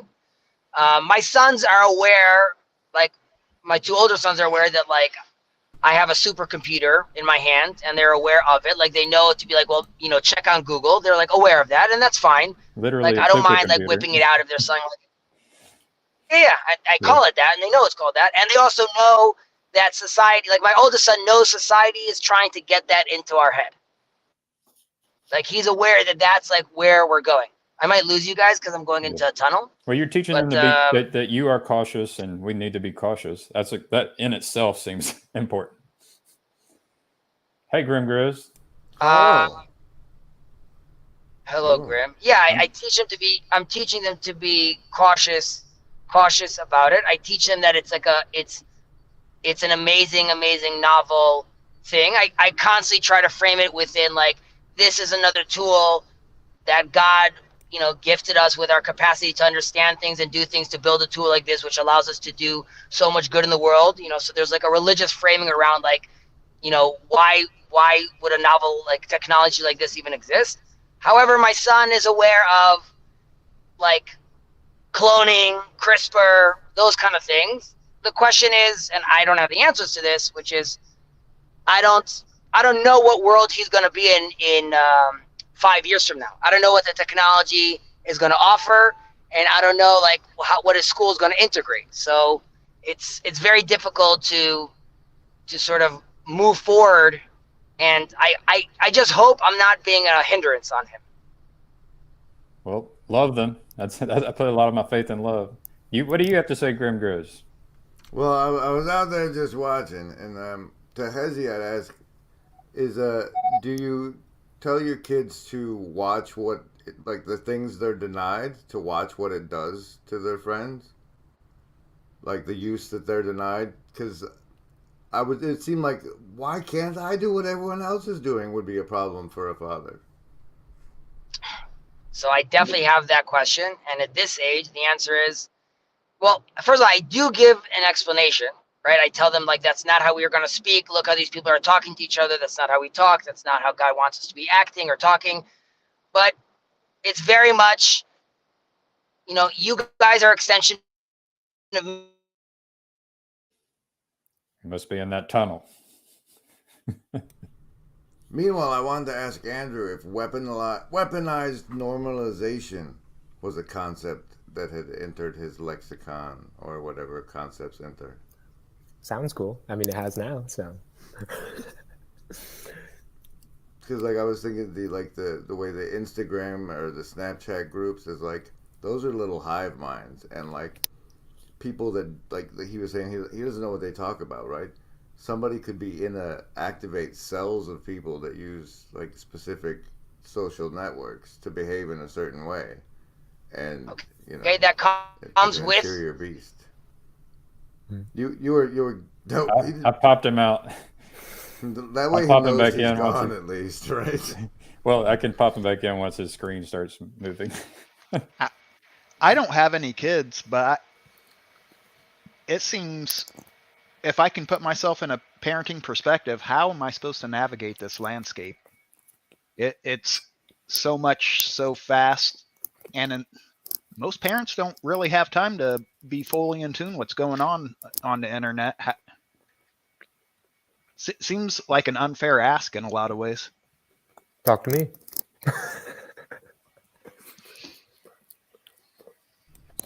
I was thinking the other day. I don't know how it came into my mind, but I ended up putting it in a box called like bastard prawn. But there's this scene in Braveheart, right, where after the kid's dad's died, his uncle comes in and they're sitting there talking, and his like they're praying in Latin, and the kid like lets the uncle know he doesn't know, and the uncle's like, we will have to remedy that. And I think that attitude is the one to take towards parenting. Is like always hold in your mind the man and the character of the man that's growing inside that child, and is what you're cultivating. And if you can express to them why you're doing it that way, like, hey, we're in a spiritual war here. I know it looks like a party, but maybe that helps. Hey guys, I'm sorry I was cut off. No worries. So, I hope I'm not cutting in the middle of someone's speech right now, but as far as what I was telling my kids, for what Grim was asking me, like, how do I explain to them what everyone else is having? So, well, generally speaking, I tell them that with freedom. So, you're telling me you want to watch this thing and you think you can watch this thing. Did you clean your room? Did you listen to mom and dad? Did you do the things you're supposed to do? Are you acting as an individual that is making wise decisions? And if the answer is no, then you're not in the position to make those kind of decisions yet. You will get to make those kind of decisions when you show mom and dad that you are taking responsibility and you are mature enough to do that. And so far, you can't do that. Like, if we asked you to do X and you didn't do X, then you're not fully grasping what it is that's being required of you. And if you're not fully grasping that yet, then you're still under our responsibility. And these are the tools that I could provide you with. And my boys know that it's in Hebrew. It's called a statement. A line which is Sof Maaseh b'machshava tchila. The end of the deed starts with thinking first, right? So I explained to them that, like, you first have to contemplate before you tell me the thing you want or what you're doing. I need to understand that you understand what you're asking for, not because just I want. And I explained to them, Dad wants a lot of things. So I don't know if they always fully understand, but that is the answer sort of they give him. And now and then there's like, it's not fair, it's annoying, it's things like that. So it's all good. You're allowed to be annoyed. And I tell them you're allowed to be angry. You're allowed to be mad. You could tell me that you don't want to talk right now. All that, I mean, it has to happen respectfully. You can't, like, lose your shit. But, like, if you want to be pissed off right now, that's totally fine. We understand why you're upset. It's all good. If you want to talk about it, we'll talk about it. I'm I glad don't know if you're that here. answers your question, Grim. I'm glad you're here. It's like, why don't we call him Papa Hazy? Papa Hazy. Papa Hazy, it's Papa Hazy. I like it it. has been the most amazing experience of my life being a father.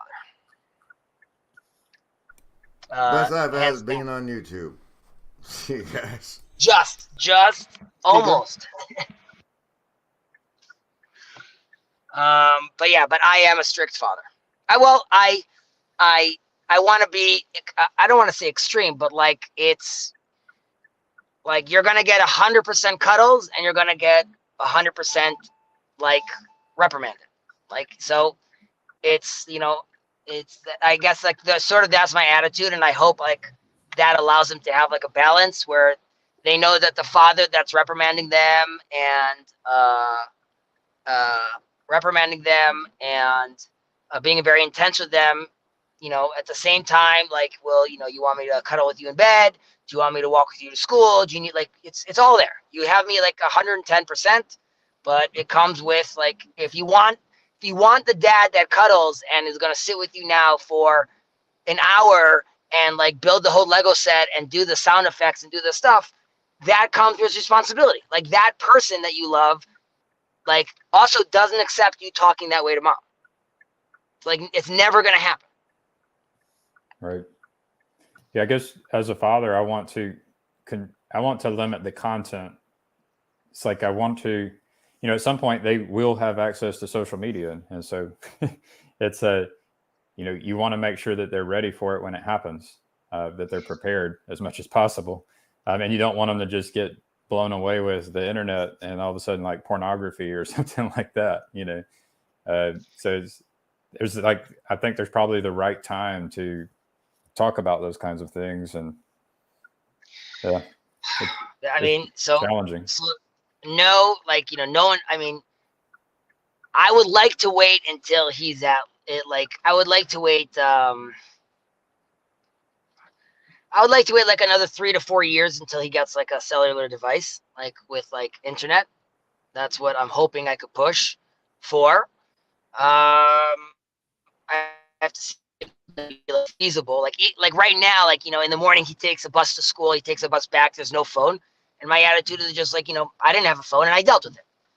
In today's culture, that's like crazy. Like my mother-in-law, who's from the States, was like almost had a heart attack when she heard like a few years ago that her first grade grandson is going like to the old city on a 40-minute bus ride with like no phone. She's like, this is insane. And I was like, no, like it builds characters. She's like, what if a kid's bullying him on the bus? I'm like, that's exactly what needs to happen. And then he needs to tell me, and then we'll have to deal with that. But like, that's life. People get bullied. So I'm trying to avoid that. But like you said, Gavin, that I can't tell him like, don't use the internet, because like that is like, a staple of life today. So Yeah. it's going to happen when it happens, and then I'm going to try to safeguard as much as possible. But I've spoken to them about, like, to my older son, I've spoken to about sex and like what that looks like. I doubt he was introduced to pornography, but I'm assuming in a year or two some asshole in school is going to do that. Yeah, I guess the general topic here is guardrails, right? And there's guardrails that depend on where you're at as an individual. Like if you're a parent, you kind of know where your child is at, and then there's these technology, OpenAI and TikTok, and there's a question about the right guardrails that ideally we would all have our own communities and have shepherds, and they would help figure out like the right guardrails for the community and the individuals. But we haven't figured this out, and we're probably suffering a bit because of that. In the Bible, Hey, we often ask like how, like, Jacob and Esau, like how are they so different? How, like, why wasn't like Esau being educated like Jacob was and come out to be like this good little nerdy boy? And the answer we say is chanoch et anar lefi darko, educate the child according to his ways. It's each child is different. My middle child is clearly a middle child, and my oldest child is definitely like a classic older child, and they have their own temperaments. So I definitely think that some customization is required per child. Obviously, that's difficult to do it in a single household if the ages are are very close, because you can't tell like one kid yes and the other kid no. But they're different people. So with my older son, I have like a different sort of attitude than I do with my younger son, just because I see it's different temperaments.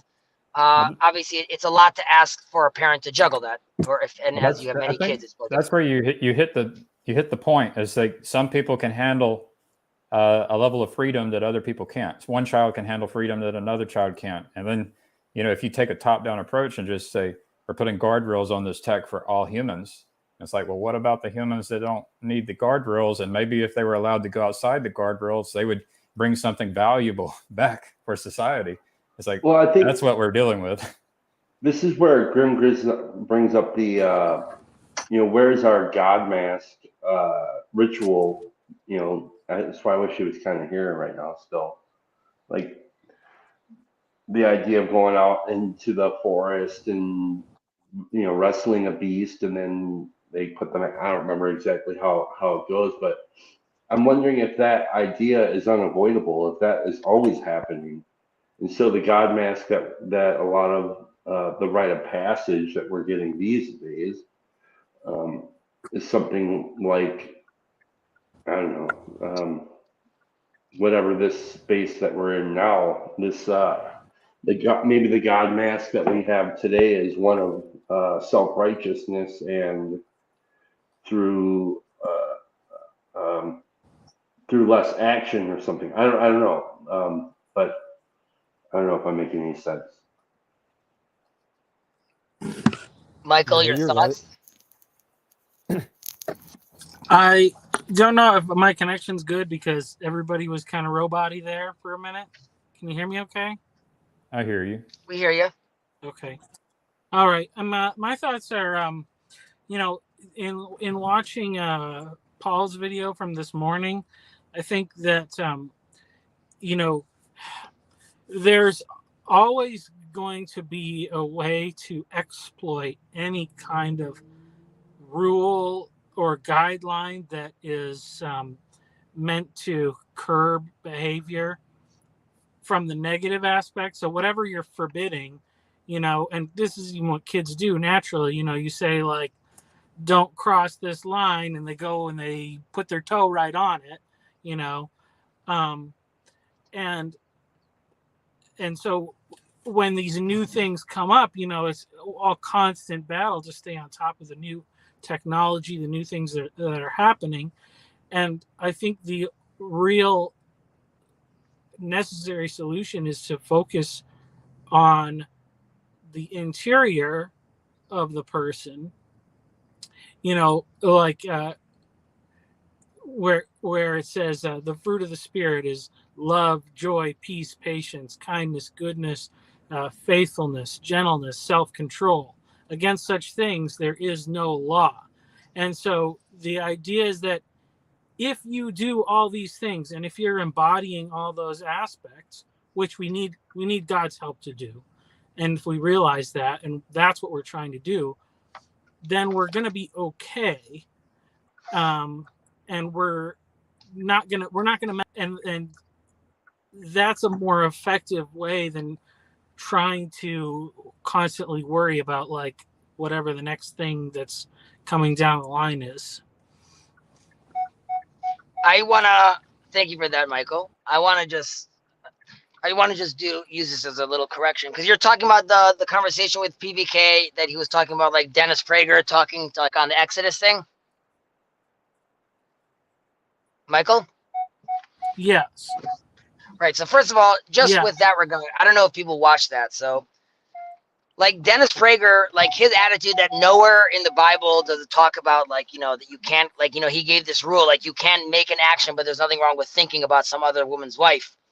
So first of all, that's not true, because like in the Shema, there's 3 sections. The last section, you take out your fringes that are supposed to symbolize all the 613 commandments, and you wrap them around your finger and you kiss them. And the idea is to look at them and to realize, and you use the word over there, that we are not going to go after our eyes, which we use them for prostitution and lust and things like that. So I don't know what, like, he was feeling like very loose in saying his stuff, but like it is an issue.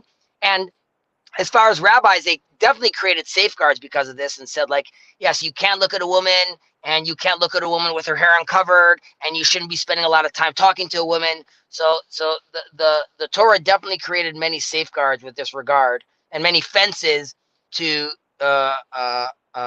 avoid people stumbling into poor situations.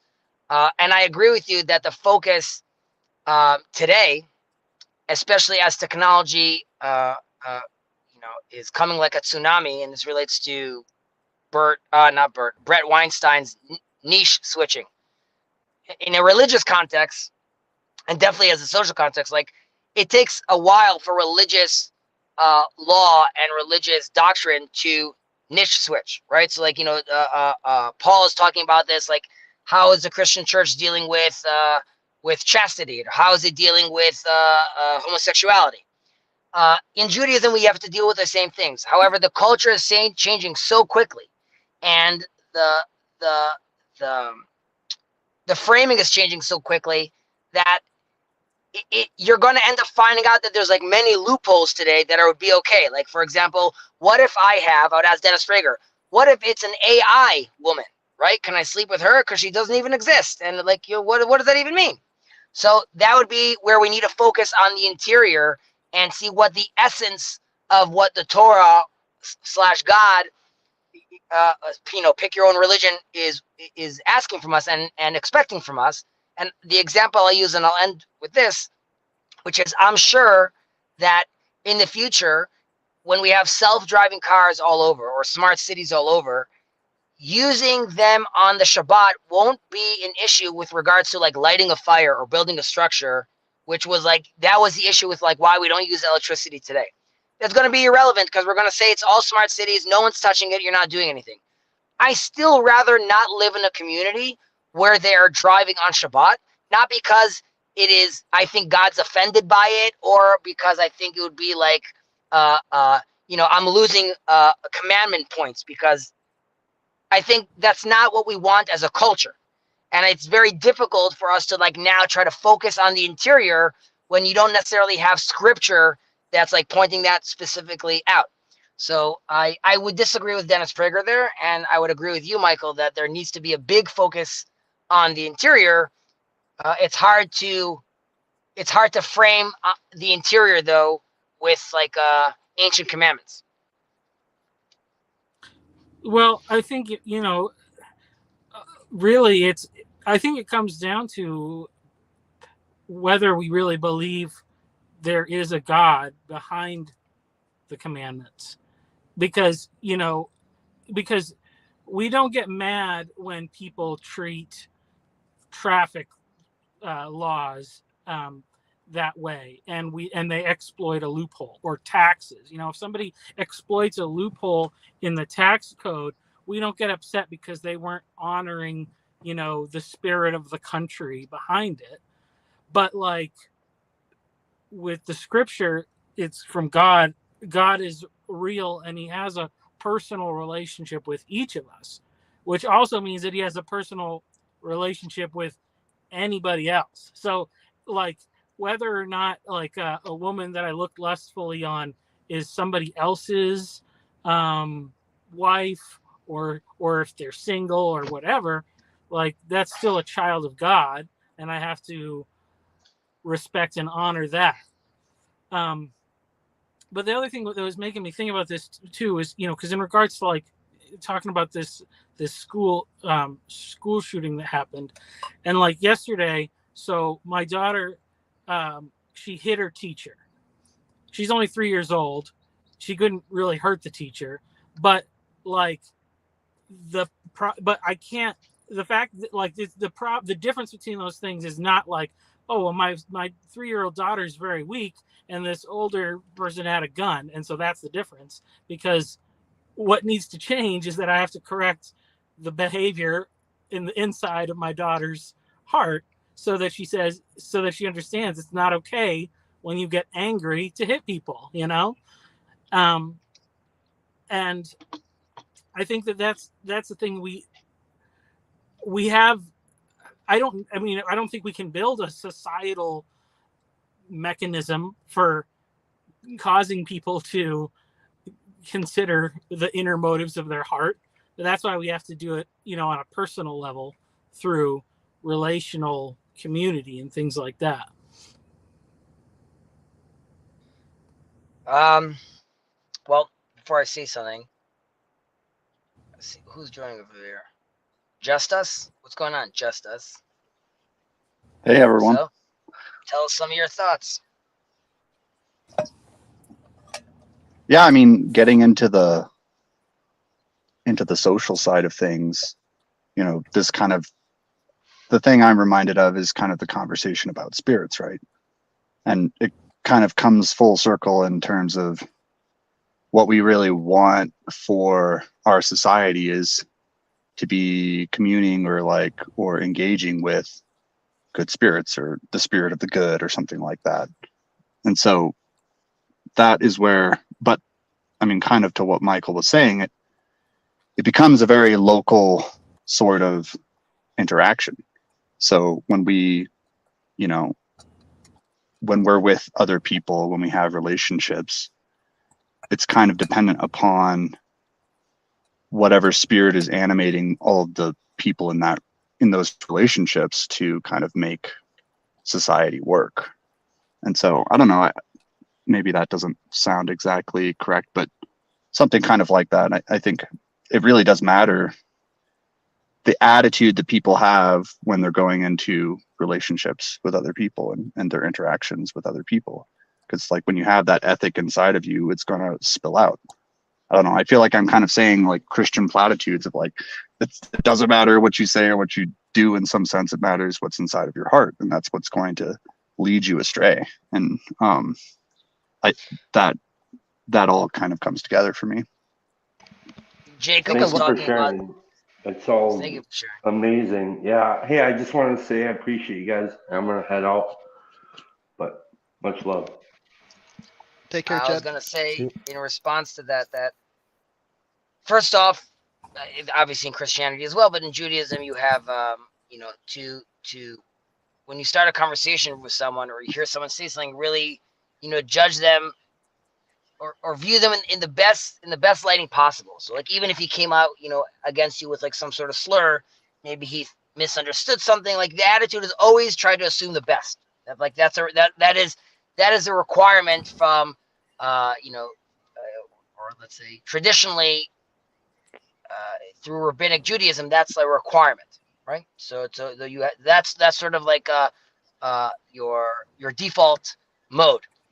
It goes even to an extreme that even if there's someone that's like completely evil, you should try to find some good at them and then allow them through that good that you identify in them to climb up the ladder so they could actually get to, so they could actually reach the potential that you see in them. And they're only going to be able to reach that potential if you treat them that way. They'll be able to see that that's possible. So that's number one. However, in Judaism, you do have a sense that while at one hand, if you see and Jacob was talking about this with PVK in yesterday's stream, but Judaism has rebuking someone. You see your brother transgressing, you should rebuke him. However, it needs to stem from love. It's very difficult to have that come from stemming from love where you're coming out and calling someone out. But I don't think it's, turning the other cheek. I don't know if I necessarily agree with that because you can't you could just ignore what you're seeing in front of you and act like it's not happening. Right. So it's not just turning the other cheek. I think the attitude should be, I'm turning the other cheek as I'm still trying to engage with you. Right. So you can imagine someone smacking you and you're turning the other cheek because you're saying, smack me again because I'm not going away. I think sometimes people think of turning the other cheek as just ignore him and don't think too much about it and keep on going your way and just forgive him. So I think you could still sort of come at someone and demand some explanation or try to point out where you're seeing they're going wrong. However, that process could be being done while showing them the other cheek. Yeah, I mean, I That think makes that sense. turning the other cheek is directly related to not taking offense. So, you shouldn't let your own personal offense towards somebody keep you from correcting them in a loving way, or interacting with them in the way that you're commanded to, in a way that's generative and good for the community and yourself. And so I think it's deeply but not related to taking not being. I was gonna say not taking Yeah. offense doesn't mean getting plowed over them. Well, Right, I think yeah. in turning the other cheek, if somebody hits you, what's the most natural response? The most natural response is probably that you hit them back, or you want to respond in kind. And by turning the other cheek, you're giving them the grace of saying, perhaps you were acting out of emotion, but now, if that was really what you meant to do, if you really meant to hurt me, you can do that. And I think the desired result, obviously, is that most people are disarmed by that if it's really done. It's like the MLK, the Gandhi kind of nonviolent protest. Like that's the point of it. It's that it's not excusing something. It's saying I'm going to take this suffering, and in a way you're protecting that person from doing it to somebody else, maybe, or it is a thing that maybe gets spoken of as a platitude, and it's not really considered in the powerful way that it should be taken. Because I think about that even in the story of Cain and Abel, where it says Cain attacked and killed Abel, which means that Abel, it was two actions. So first Cain attacked him, and then whatever Abel did, then he killed him. So he chose not to fight back, or he chose to however he chose to respond there, there was a choice. There was, and that was the righteous thing to do, to not. It wasn't right for Abel to fight Cain, even though Cain attacked him, because that was his brother, and he shouldn't fight him. So, I guess I'll have to leave on this note, unfortunately, but I guess I'm saying that, like, you smacked me once, right? And I show you my other cheek, right? But I'm saying the other cheek, like you're saying, I'm agreeing with you that could lead to disarmament. Like, I'm disarming him that way. And like, now I see, like, his real true nature, and he doesn't want to hit me again. But my attitude is, let's say he hits me again, I'm not showing him another cheek. The attitude is like, I could show you the other cheek by telling you, whoa, bro, you're way out of line. Right? I'm not going to hit you back. I'm still here engaging in the conversation. You haven't pushed me away. But, like, rebuking your action could still be the other cheek. It means I'm still engaging with you. I'm not giving up on you. Yeah, I think, it's giving a space. It's not becoming like a doormat. Right. I guess I would say that's what I would say. Like, not becoming a doormat is very important. Like, because if you wanna still be in there, if you want to still be standing in front of him, if you're going to keep on getting smacked, right, you're not doing anyone any favors. But on that note, catch you guys. Thanks, Ozzy. Yeah.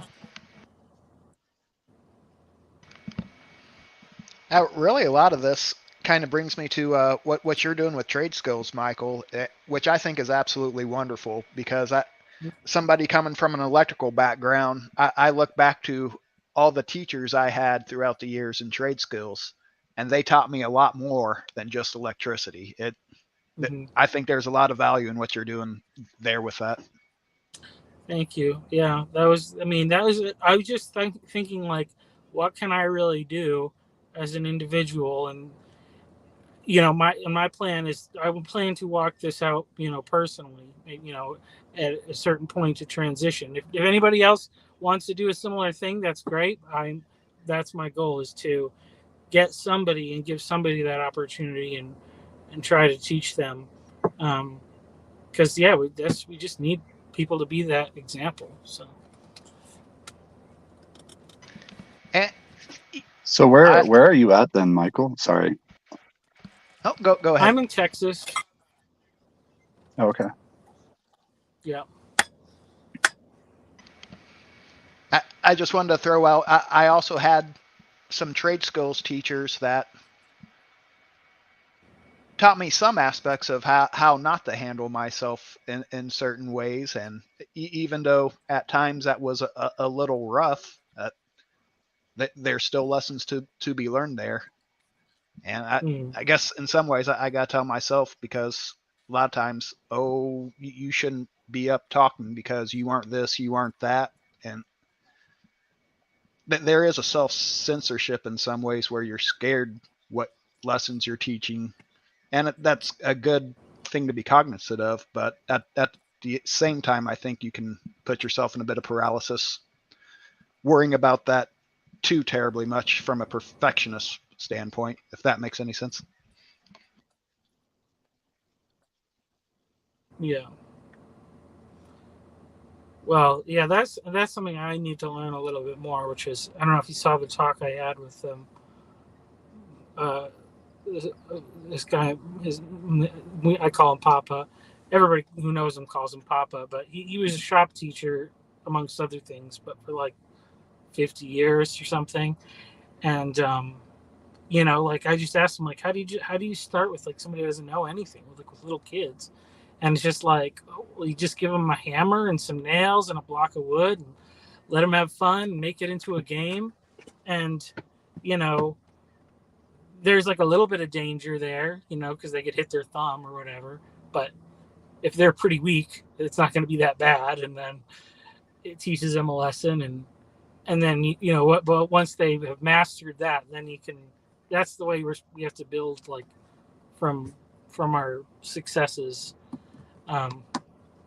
Because I've been in situations where it was really hard for new people to come in because it was too, like, high stakes. The level of perfectionism was too high. There wasn't any room to fail.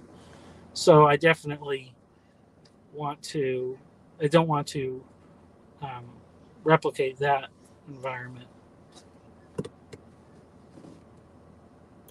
All right, I've got to head out. Great talking with y'all. I'll see you. See ya. See you, Andrew. I should probably get going myself. Well, But okay. it's been great talking to you guys. Thank you very much. Yep. Thank you.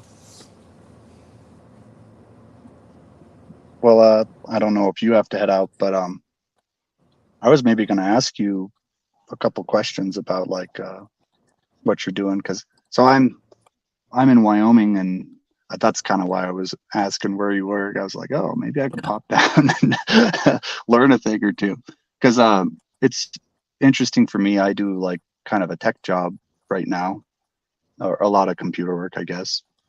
But I've been thinking about buying some land and, you know, starting to kind of learn how to do even just like basic contracting skills and things like that, so that mostly because I'm interested in having spaces for other people to be able to like gather and things like that. But I don't know anything about, I mean, I've done a very minuscule amount of like drywalling once or twice.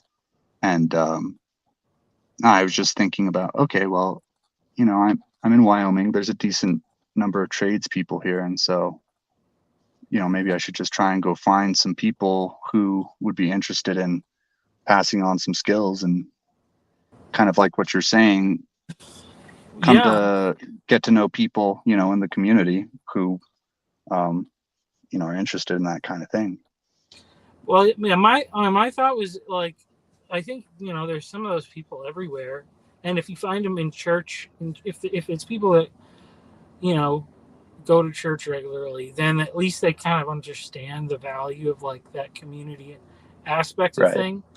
And I think my thought is that a lot of times there's guys like that, and they probably don't feel as valuable to the church because maybe they don't Right. have like, you know, churches can tend to like overemphasize the on-stage giftings, you know, teaching and speaking and playing music and things like that. But that other stuff is just as useful. And Right. so like that's my goal is hopefully to get like a network of people and places, kind of figure out like, you know, where they are, and who knows how to do what, so that maybe people could, you know, people want to move somewhere where they could learn something, or just to find, you know, what's out there. So Yeah. Yeah, I think it's really do you know interesting. if there's any, do you know of any churches locally that you could check out that are, I mean, because probably pastors usually know like who in the church can do that stuff, and then yeah, I mean, I've been to a few churches, and so I'm in Laramie. Not that that means anything to you, but it's a small town, but we've got a lot of churches, and so yeah, but you know, I'm kind of coming out of, I guess, working pretty long hours and stuff like that, and so kind of had not very much social life, locally speaking, for a while. So I'm trying to kind of get some connections to, you know, to my local church and to people who are here. And I think there's a lot of great people, you know, that go to my church and who would be maybe willing to do some stuff. Although, you know, I don't know anyone specifically off the top of my head, but, you know, I'm going to try and get out there and meet some people, which is hard for me to do. But, and, you know, I'm hoping that I'll see some of the people who are in the trades. And I mean, really, I'm happy to meet anybody, but specifically for that, it just seems like, I mean, I really agree with what you've been saying about the way that doing specific like projects, like even in my work, I feel like a lot of I get actually a pretty strong sense of purpose from just being able to work on a project and, you know, build something that is meaningful and takes a certain level of skill and, you know, just develops that way. And I don't know if all men are like that, but I think there's a piece of that that pretty much most men have. And I really see a big problem in our culture is basically the lack of communities of men. And so I think, doing something like what you're talking about with this trade school and getting together with more local men doing, localized projects, it just seems very clear to me that you could have some really great results in terms of community and in terms of the projects themselves even, and just like that would be a really great thing. So I'm just trying to get in on that a little bit, so. Yeah, the connecting part is tough for me. Like it's not easy. I think it is tough for a lot of guys. Like that's the thing. Like guys that are really social, they just both be social with each other. Right. Yeah. I think, but yeah, it is that thing. Like if you can get in a position where, if you're volunteering or something and you get to actually work with somebody, like that's the only way I feel like I'm good at getting to know people.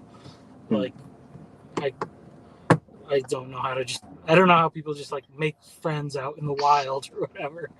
I think it's pretty tough. So yeah. Well, I should probably get back to work, but it's good to, I've been trying to hop on. All right. This is only my second time hopping on a stream, but I think trying to get more involved with you guys might train me on how to get more involved with my local community. I don't know. So, but it's really good to be able to talk to you people. And I think your project is great. So that's frequently why I hop on. I see you and I'm like, oh, I feel like I could talk with you about something. So, but yeah. Yeah. Well, if you want to share it with like the pastor at your church or whatever, that way he can kind of get an idea what that way, because that's what I'm trying to do is just get the word out or whatever. Right. So. Yeah. I think I'll do that. I'll try and get some people together here, and if we get a little group going or something, maybe I'll send you a message or something. I don't know where to find you, but I'm sure I'll see you around. So. Yep, I'll be around on these streams from here now and then. So. All right. Well, thanks for your time, and I'll see you around. All right. All right. See you later.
Okay, people. I actually have work to do, so I can't really stick around and talk too much. But I figured I would let the just chatting stream keep on going.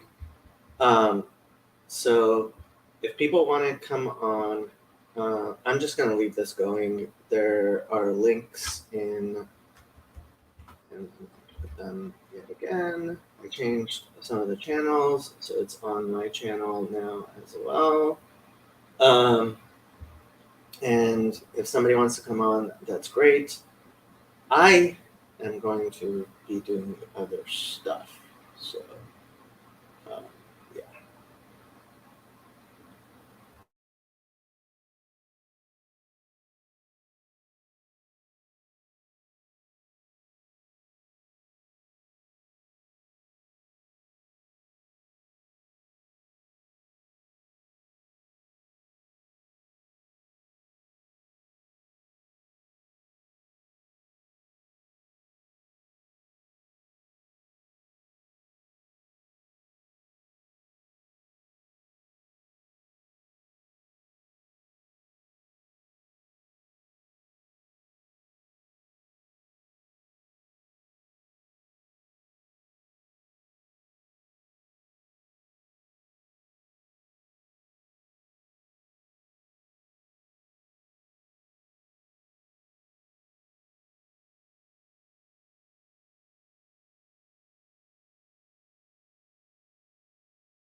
It's currently raining outside. I don't know if you can see. But the best thing to do when it rains is to read. Or to sleep. But hey, you know.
Hi, Nakama. It's raining outside, so I'm stuck at home.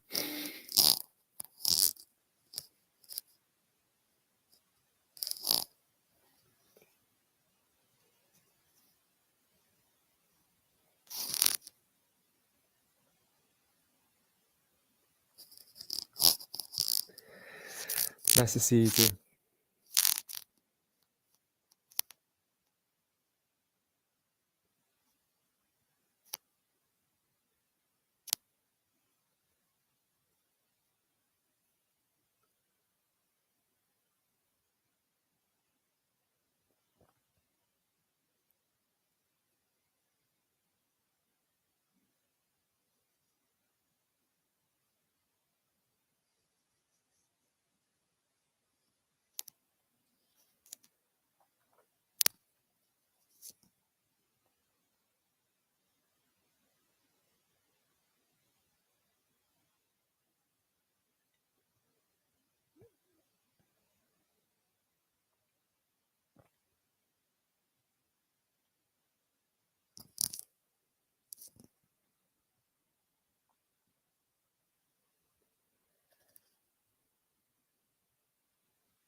Saint Andrew. So Nakama says, "Hi, Andrew. I Yep. can't pop on at the moment, but it's nice to see you here." Yep. Now, are you on your computer or on your phone? Computer. Okay.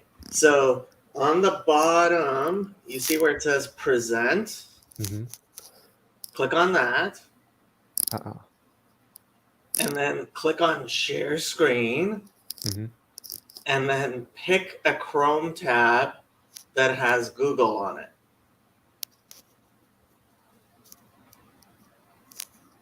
There we go.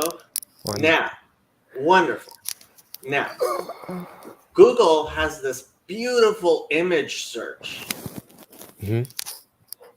And I have I have 3 images I want you to find for me. Okay. One of them is a Coptic Orthodox icon of the resurrection. One of them is a Coptic Orthodox icon of the Holy Mother and Child. Mhm.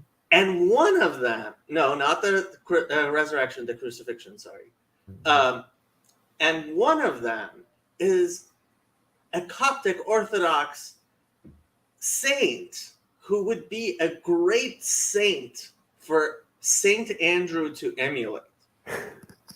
And everybody who's watching would love for you to give a tour of icons which would beautifully express these ideas while I go and do my homework.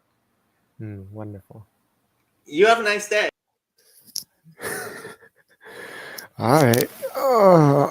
First up is the crucifixion. This is the. Let's see if it loads. I don't know if that's high definition enough, but this is the one that I have with me. I don't know if you guys can see my camera, but I got this one at church. I asked for an icon the first time I went in, and they popped in their little icon shop and gave that one to me. So it's wonderful. It's made by Isaac Fanous, who is the founder of the Neo-Coptic iconographic school. When Coptic iconography was dying out, he looked at the whole tradition. He went all the way back even to the Fayum mummy portraits, you could say, and looked at the entire Coptic tradition. You can see works of his that are playing with what Coptic iconography would look like, and it eventually settled on something like this. So, it's great. Crucifixion. Here you've got this triangle of light. I think that's an excellent image of kenosis, of self-emptying. In Christianity, the self-emptying of God is very, you could say, pertinent or important. Usually we'll include something like there's the skull of Adam at the bottom, and then something like Christ's blood dripping onto it, right? I think that's an image of atonement. It's like an image of the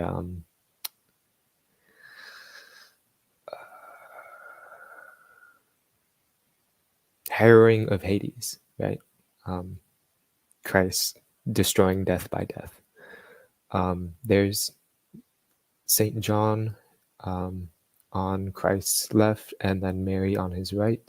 Well, the 3 women. The thieves on the cross.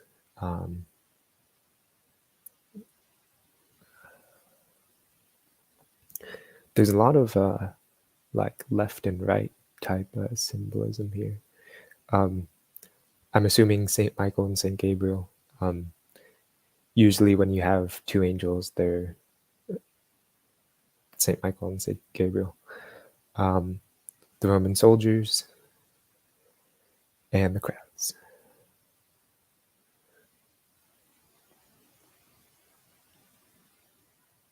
Yeah, the crucifixion is absolutely crazy, and I do not think I understand it enough.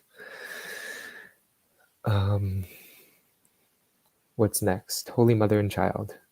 Let's get... I'm actually not going to do a Coptic one.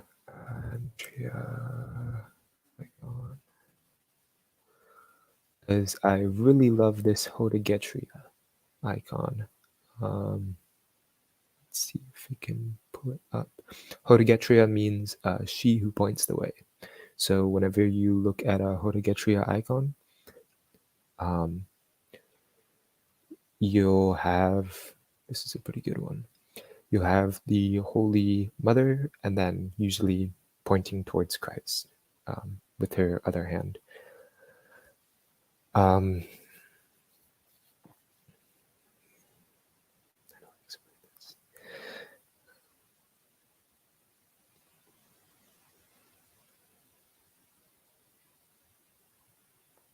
Us Orthodox and the Catholics, we all love the Holy Mother, mostly because she points us towards Christ, right? Like she's the source of the incarnation, an image of the church. It's like if Christ is God become man, the Holy Mother is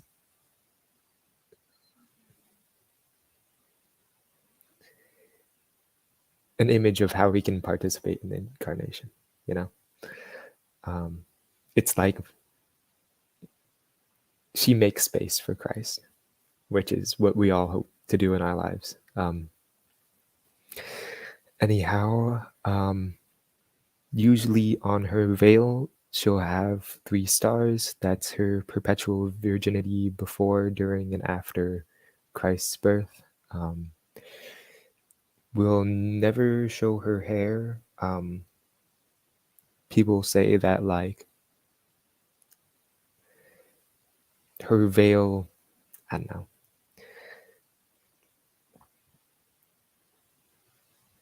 Like her veil can't be removed or something like that. I don't know.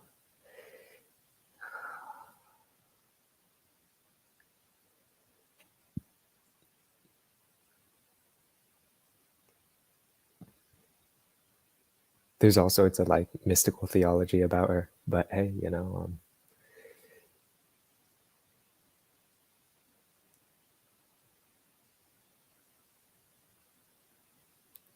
she's the mother of God, you know.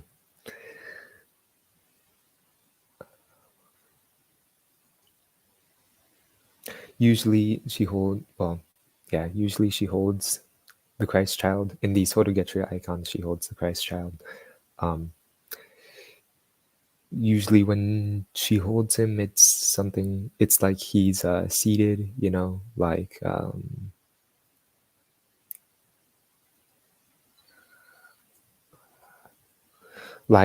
she's the throne of Christ, you could say.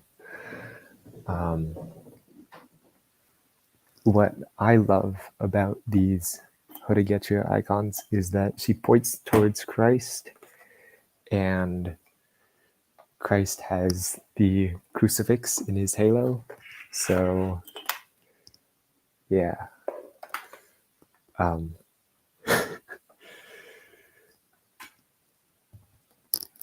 It's like in the wedding of Cana, when Christ first starts his ministry, the Theotokos, the Virgin Mary, comes up to Christ, and she's like, "There's no more wine." You know, like these newlyweds have run out of wine, and Christ is like, "What are you doing? It's not my time yet. I'm not ready to die." And then he fills the wine anyway.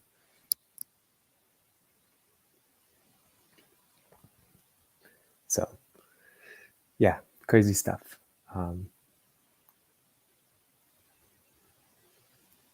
She's the best of the saints, absolute best. Next, Jacob wanted me to show an image of a saint.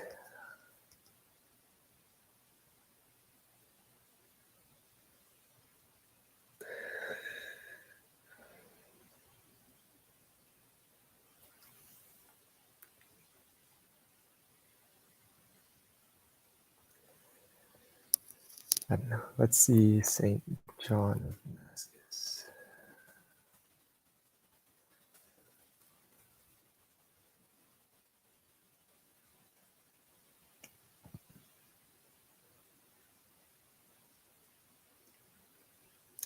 Here's Saint John of Damascus. I wish there wasn't that watermark. But as you'll notice, there's an icon in this icon. And that's because St. John of Damascus is revered as one of the defenders of iconography. During, I think, the first iconoclasm, he wrote treatises in defense of the icons.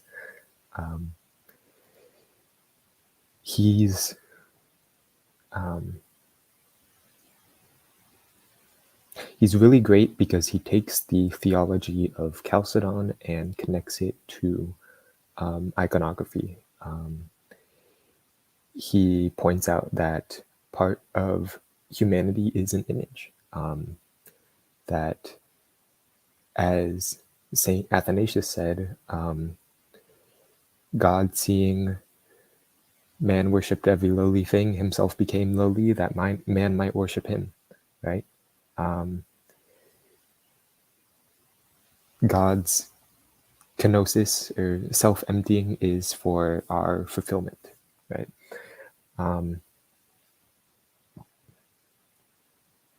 And icons are a part of that. Icons participate in that. It's only fitting that he gets an icon, huh? He was also very humble. When he was defending icons, he had his hand chopped off because he was writing all these treatises, you see. And then we say that there's the Holy Mother healed his hand, right? In this Hodegetria icon that St. John's holding, you'll see there's this third hand right here. And that's St. John of Damascus's hand.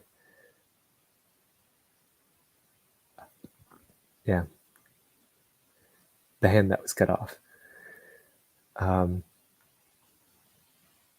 He had it miraculously healed, right, with like a little line where it was chopped off. And after that, he became a monk.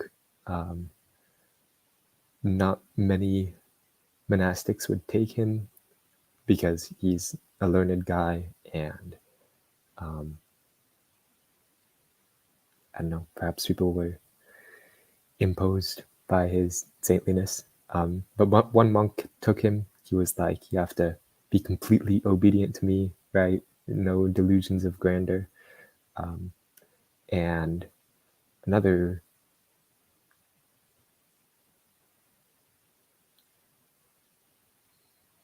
story is that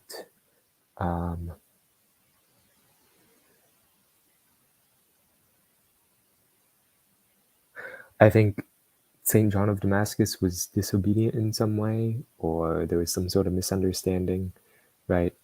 And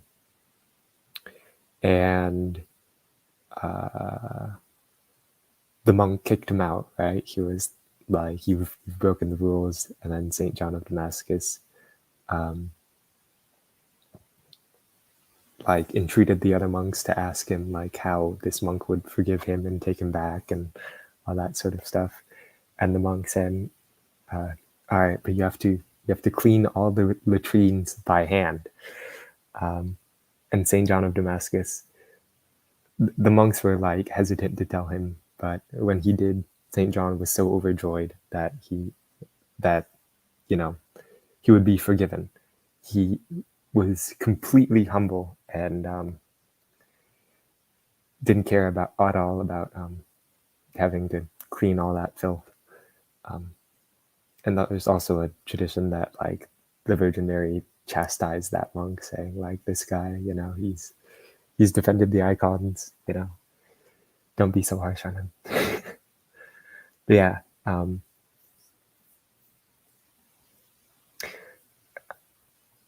he's the one that speaks to me most clearly because it's through him that I see how icons are so important,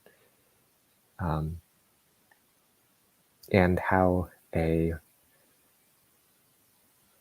Chalcedonian Christology affects iconography. Yeah.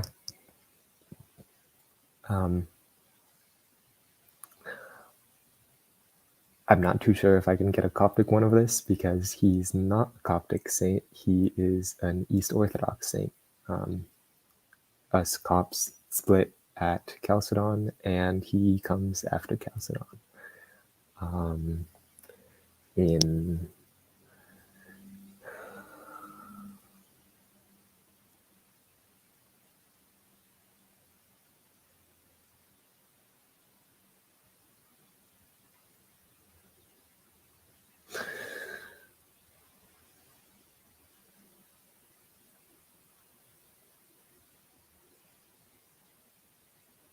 I don't really know of any other saint that I'd be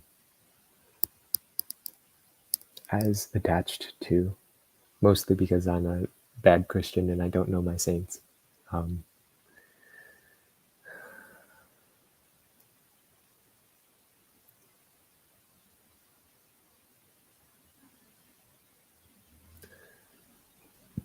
yeah, I'll stop sharing.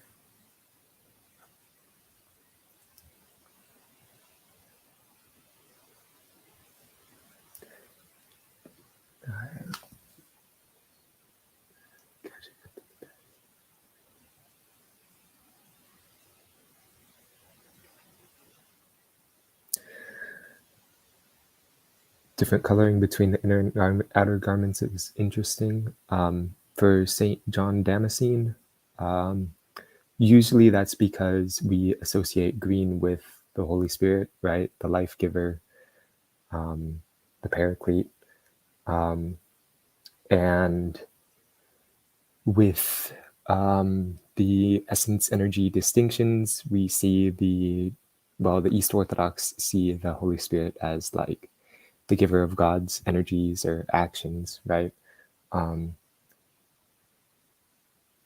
And that's shown most clearly in saints and in icons, right? It's through icons that I can see the glory of God.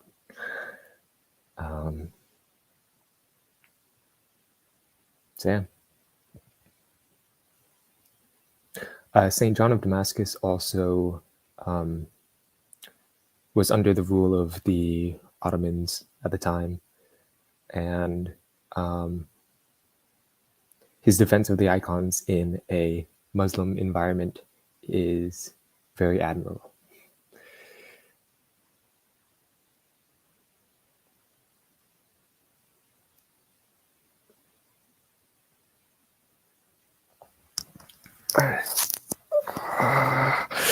I should get some sort of patron saint. I don't know.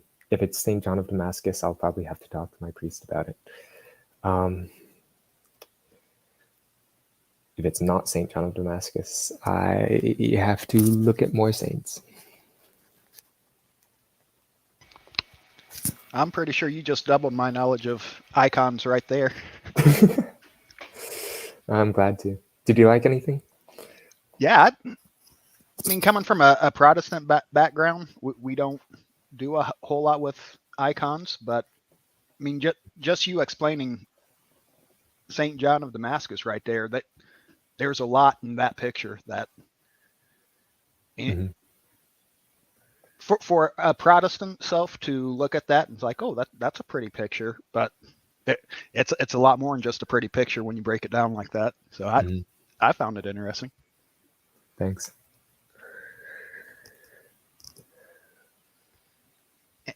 And you also mentioned, you said the split between Coptic and Eastern Orthodox was at Chalcedonius, or Chalcedon, yeah, the Chalc- yeah, it's a church council.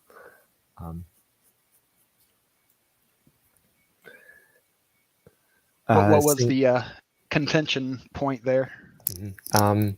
So there's a lot of church history. I think the split itself, I think, is due to a lot to politics and linguistic differences.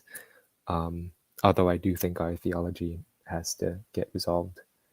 But with that out of the way, let me start explaining this stuff. Usually when people talk about Christ, they'll say like he has two natures, divine and human, that are resolved in his person. That is the Chalcedonian position. And when they say that, they'll point to the Greek words two feces that are resolved in his hypostases.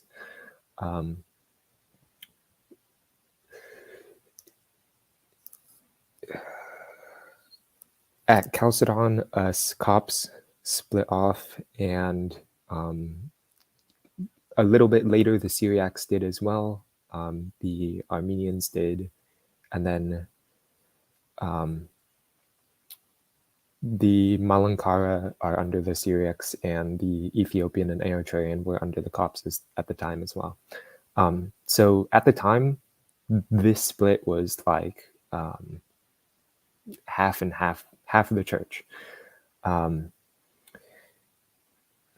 So kind of big deal. So when the Chalcedonians say two feces and one hypostasis, they take feces to mean nature and hypostasis to mean instantiation. Usually us Copts will point to Saint Cyril's term, phrase, mea physis tau theo lugo ses archomene, or which you can roughly translate as one united nature of God the Word incarnate. It's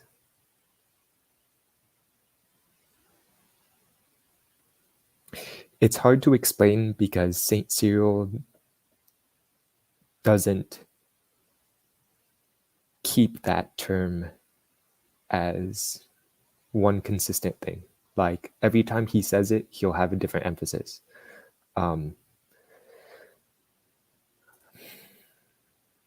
And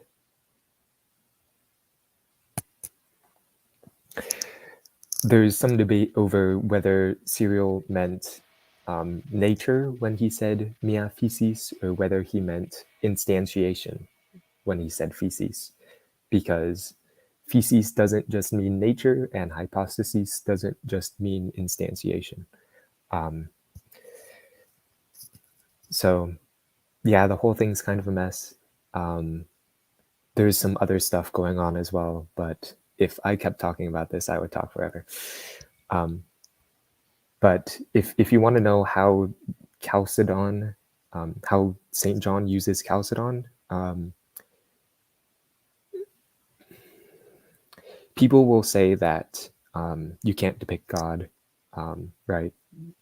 Like God's infinite, he's divine, yada, yada, yada, right? St. John will say that the divine and human natures are resolved perfectly in Christ. And when we depict Christ, we're not depicting the divine nature. We're depicting his person. And if the natures are resolved in his person and we depict his person, that's perfectly fine. That's what he incarnated for. So. Okay. Yeah. And just for the record, I'd be perfectly fine with you going on forever about this stuff. Yeah. I'm not too caught up on the church politics part because there's a bunch of back and forth. I just focus on the ideas. It gets rather difficult to parse out 2,000-year-old politics. Mm-hmm. Yep.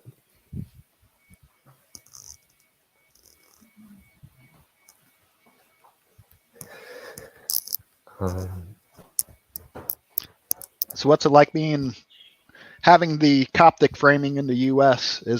Are there? I don't know many people from the Coptic Church. I really have no idea how many there are in the U.S. Mm-hmm.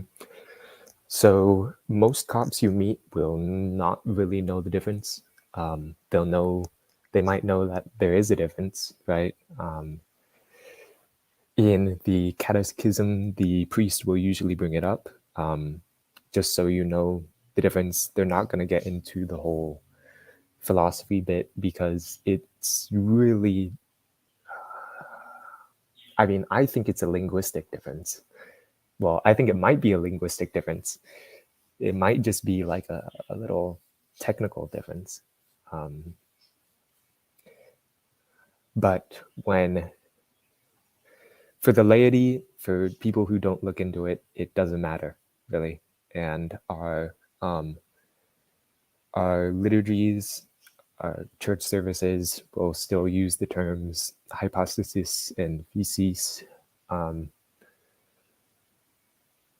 So I think there's enough information that cops can be genuine when they want to look into this stuff. And if they don't, they'll still have unity with other Orthodox brethren. As for like just being Miaphysite in whatever America, a bunch of Ortho-bros will be like, "You're Monophysite. You don't accept Chalcedon," which is I absolutely hate because we don't call ourselves Monophysite. We are not Monophysite. And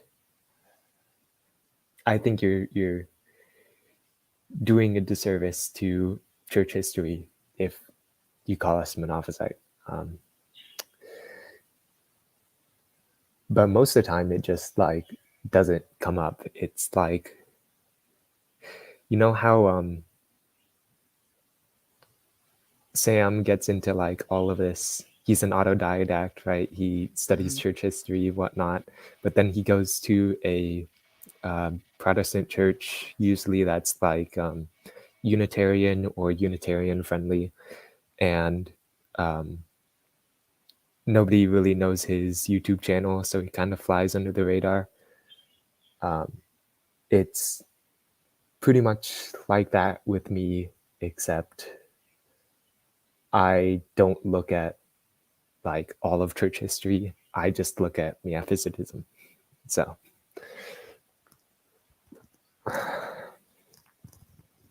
Well, as my 40-year-old self, keeping my 20-year-old self in mind, I think you're doing your perspective's much better than my 20-year-old perspective was, if that makes sense.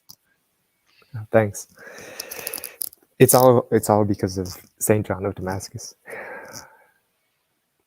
Like for instance, the Copts didn't have iconoclasm, so they don't have as detailed a you could say a philosophy of iconography. So if you ask whatever Coptic iconographers if like they could point you towards theology of icons, they'll point you towards the Chalcedonians, the Saint John of Damascus, Saint Theodore the Studite, all that stuff. They don't care.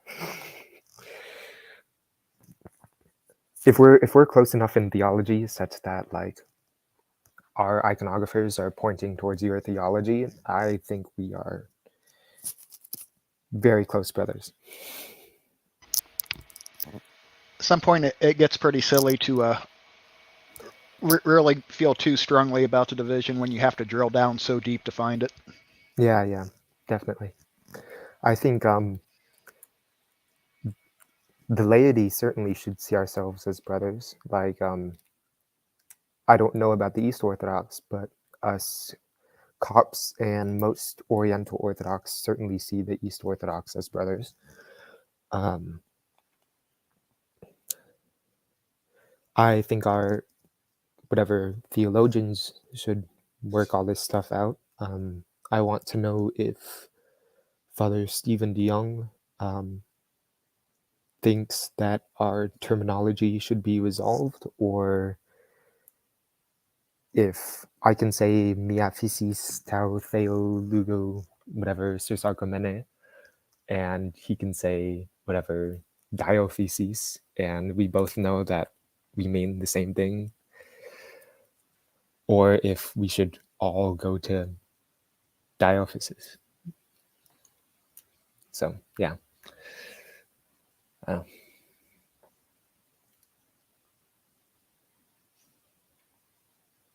I'll be honest though, like most cops, when I start talking about miaphysitism, like don't really know what I mean. They know that like miaphysitism is in their tradition, but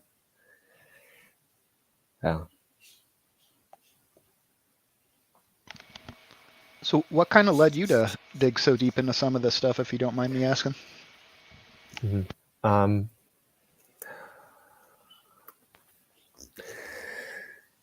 So I grew up Protestant. I grew up non-denom, and I went to a Lutheran high school, and the kind of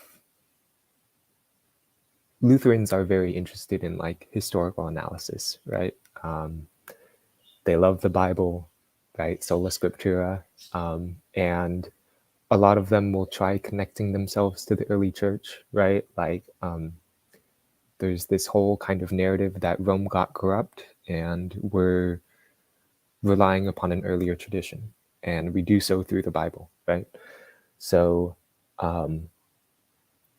I started studying the early church, and obviously you're going to run into Orthodoxy and Catholicism with that. And because of that, I started becoming more, Orthodox and Catholic, and seeing all my Christian brothers as actual, brothers who are engaging with this, 1,000-year-long tradition, and digging deep.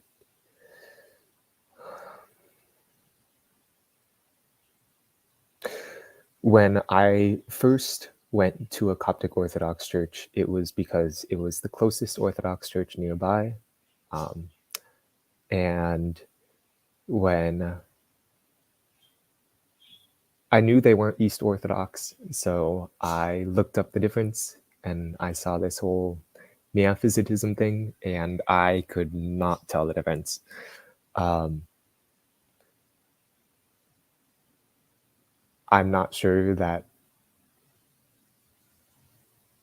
many people understand the difference, and if there's a difference, and I'm not sure that I understand if there's a difference. So I was like, heck, might as well, So I went to the Coptic Orthodox Church, and I started, becoming an actual member, doing the chants, getting to know everybody, going to liturgy. And what really rubbed me the wrong way was all of these East Orthodox folks who kept calling us monophysites and heretics and all this sort of stuff. And here I was, this Protestant who became inundated with church tradition and in so doing, started becoming Orthodox. And here's these other Orthodox people who have grown up with this stuff and who claim to be, successors of the apostles, and they're not even getting the language right. And I don't think they've looked at the theology of both sides, and they're making all of these wild accusations. So this whole defense of miaphysitism thing that I'm kind of doing is pretty much just saying that we shouldn't be so quick to judge both sides, because this whole thing is very complicated.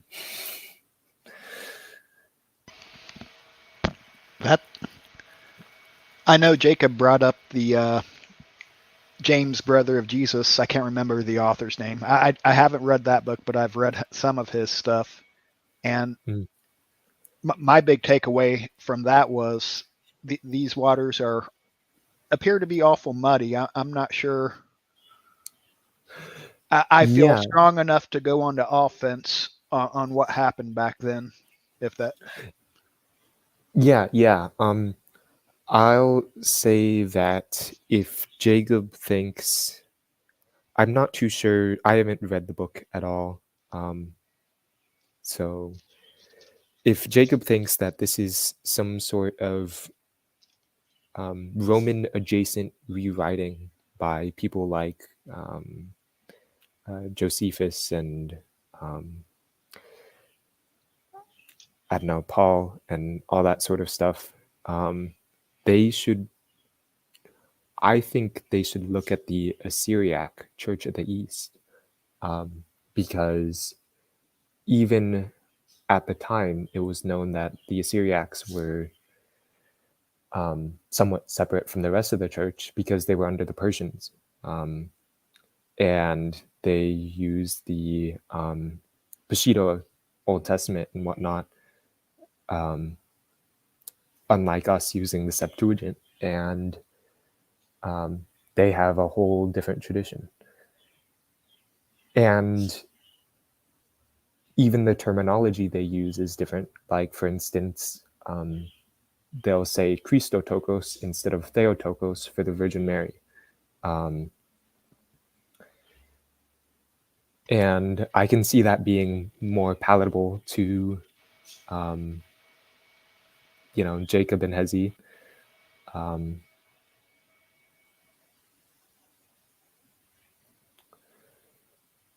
Yeah, the Christotokos makes more sense with some of the books I've read, touching on some of that.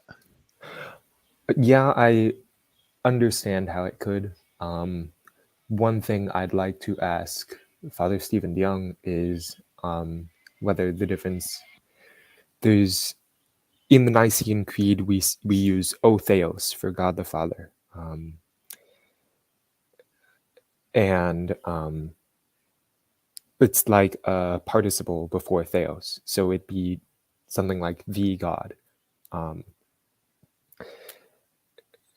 And when we use hypostasis or instantiation, we use it in a different manner for God the Father and for the other persons of the Trinity.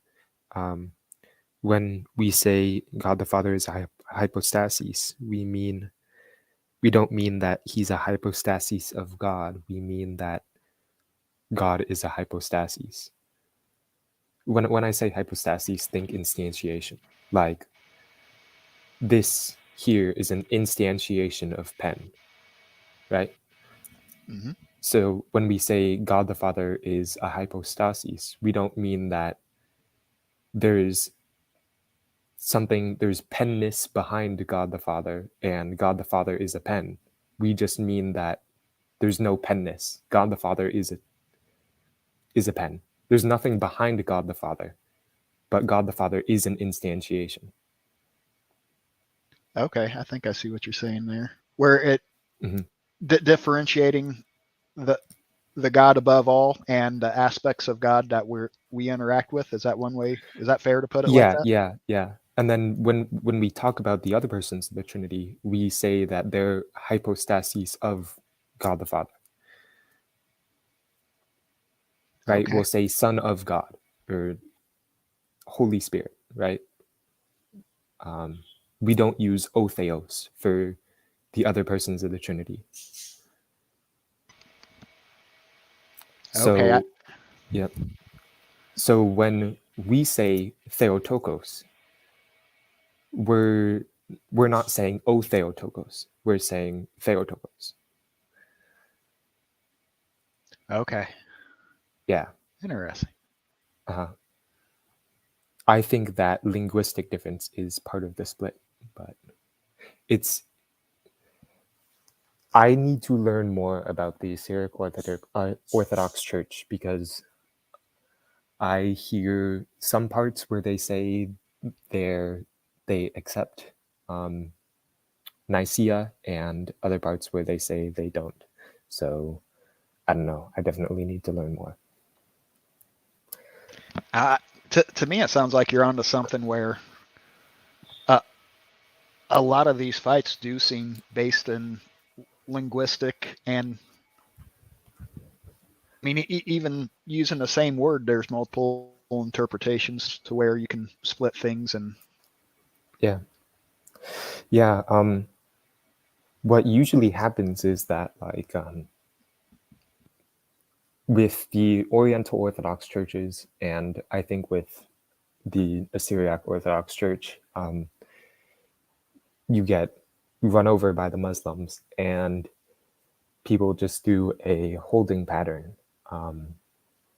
where they preserve the tradition of the church and don't really develop too much.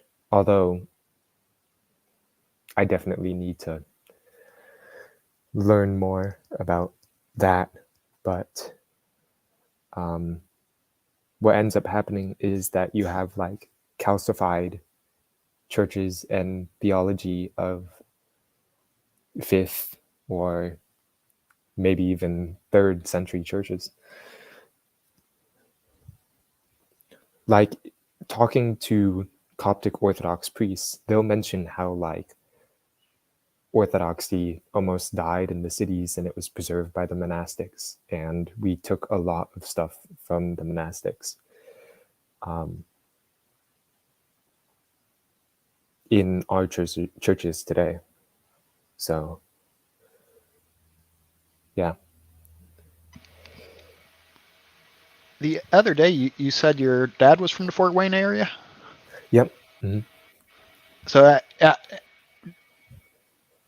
was he the Lutheran influence? I'm assuming.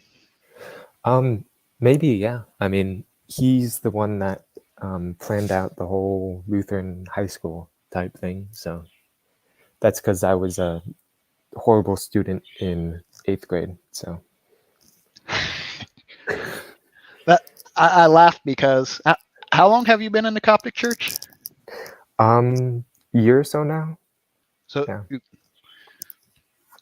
You sounds like you've learned an awful lot about this stuff in a year's time, and the 8th grade horrible student makes me laugh. Yeah. Thanks.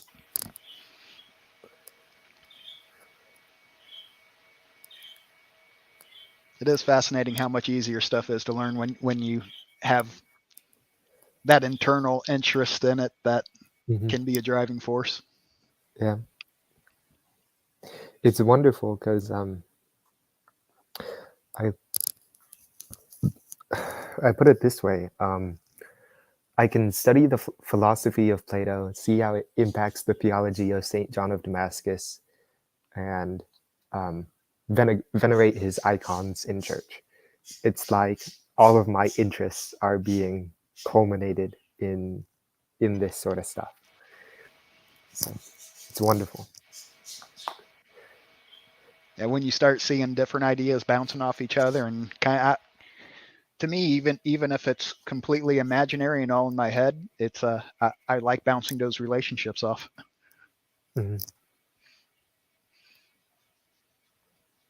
So what got you into chemical engineering? Well, I liked chemistry in high school. I had a really good chemistry teacher. And my dad was like, don't go into chemistry. There's no money in chemistry. If you want to do anything remotely chemistry related, go to chemical engineering. And yep, that's how I became a chemical engineer.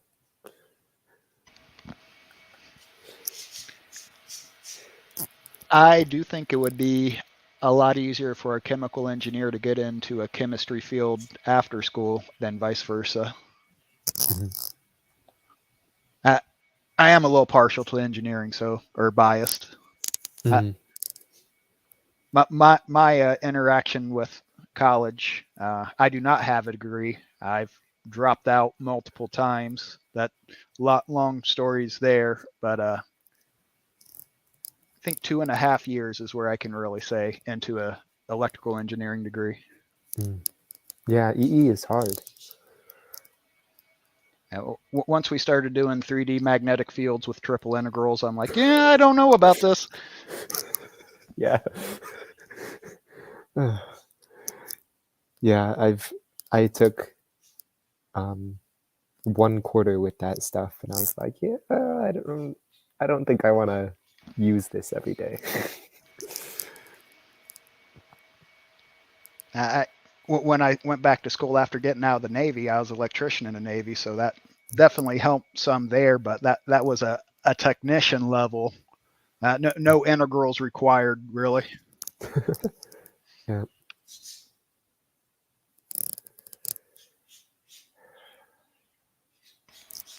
And you're just starting up another quarter right now? Are you on quarter system? Yeah, I'm on break right now, which ends this week. And then after that, it's another quarter. What classes you have this next quarter? I have a elective chemical engineering class, which is all on like hydrogen and whatnot. It might be on hydrogen fuel cells. I should probably look at the website. I have organic chemistry and a discrete mathematics class, which is for a technical breath. So, yeah. Okay, Should discrete math, that gets more into your logical math and kind of almost coding, right? Yep. It's for a coding technical breath. So okay, fits I right never in. took Yep. I never took that class, but I had some computer science friends that it sounded pretty interesting to me. Mm-hmm. Yeah, comp sci is interesting yet hair pulling.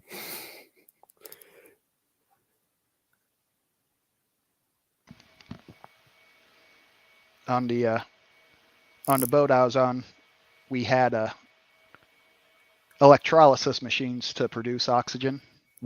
We would dump the hydrogen, but there's a transition from some older technology to smaller, low pressure electrolyzing unit, I think is what they referred to it as. I think they kind of stole it from NASA. I don't know, but there's some of that stuff's pretty interesting. The way they're using membranes to split oxygen and hydrogen. Yep. Yeah. These days, a lot of work is done into like those types of membranes and lattices and whatnot, just because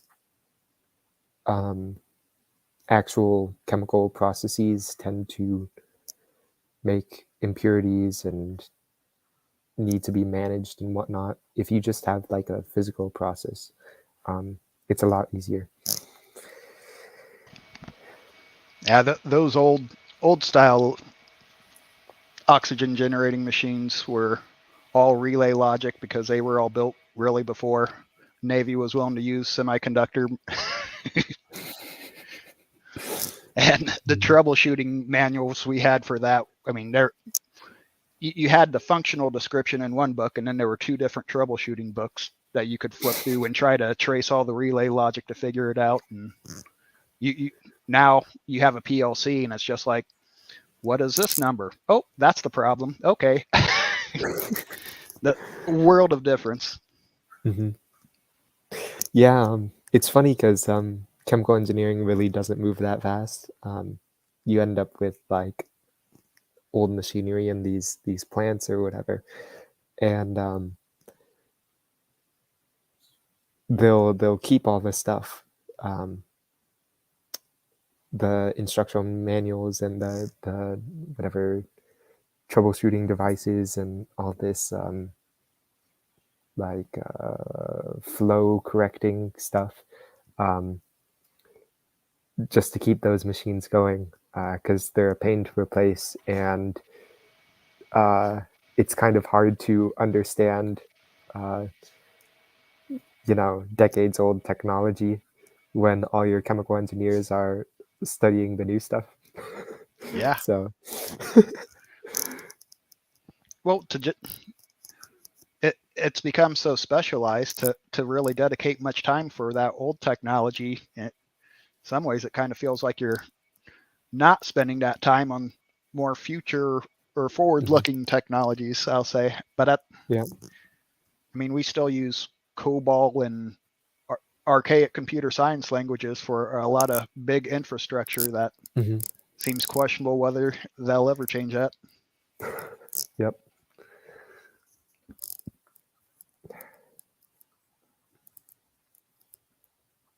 Yeah.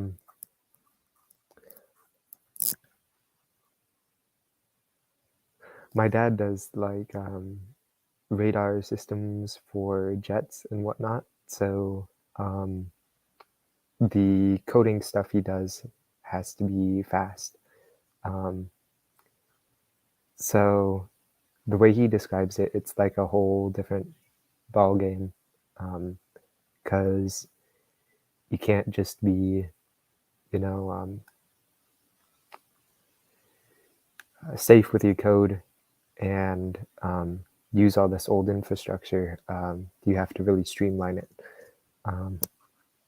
So sounds interesting. Yeah, when you're messing with that type of stuff, it's higher stakes in some ways. As far as it's one thing if you click a link on a website and it's a dead link, that's not that big of a deal. But if a missile blows up when it's not supposed to, that's a big deal.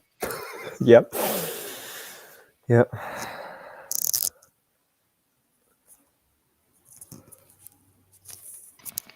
Ever been out to Indiana? Yep. A couple times. I got grandparents out there. Okay. Yeah. They're pretty cool. I think they're Catholics. Yeah. And I've got an aunt out there with her, husband, my uncle. Yeah. Seems like a really nice, chill place. I'll agree with that, but I also had to spend a significant amount of time away from it to appreciate a lot of that subtlety. Mm-hmm. I mean, growing up, I could not wait to get away. And after spending 8 years in Washington State, which, not knocking Washington State, there's a lot of great stuff out there, but I often refer to it as every place has its own weirdness, and Midwest Indiana specifically is my type of weirdness. Yeah.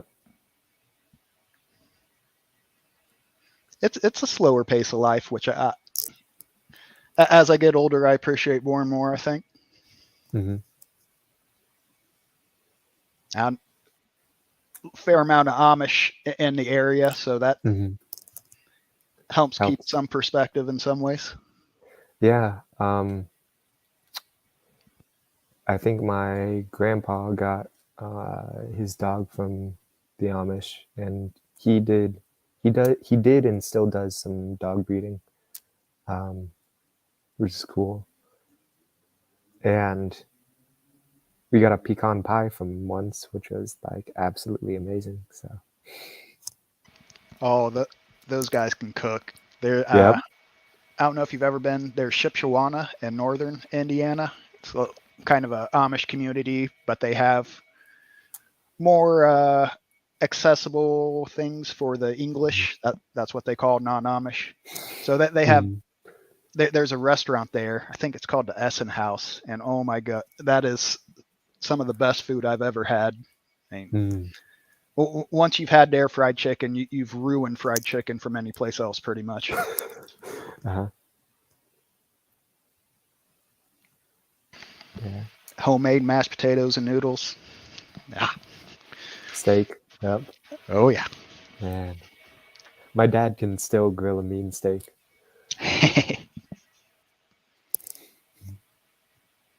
He says the trick is just a ton of butter. Hard to make mistakes with too much butter when in regards to taste. That's a very Midwestern philosophy there. Uh-huh. Remember eating biscuits and gravy out in Washington State, and you really eat that stuff? How can you not? This is delicious. Mm-hmm. Might be harder tacking a bowl. It tastes good. Mm-hmm. Biscuits are soft and buttery. They just melt in your mouth. Oh my gosh. Making me hungry already. So your parents out in California? Yep. Yeah, they're both here.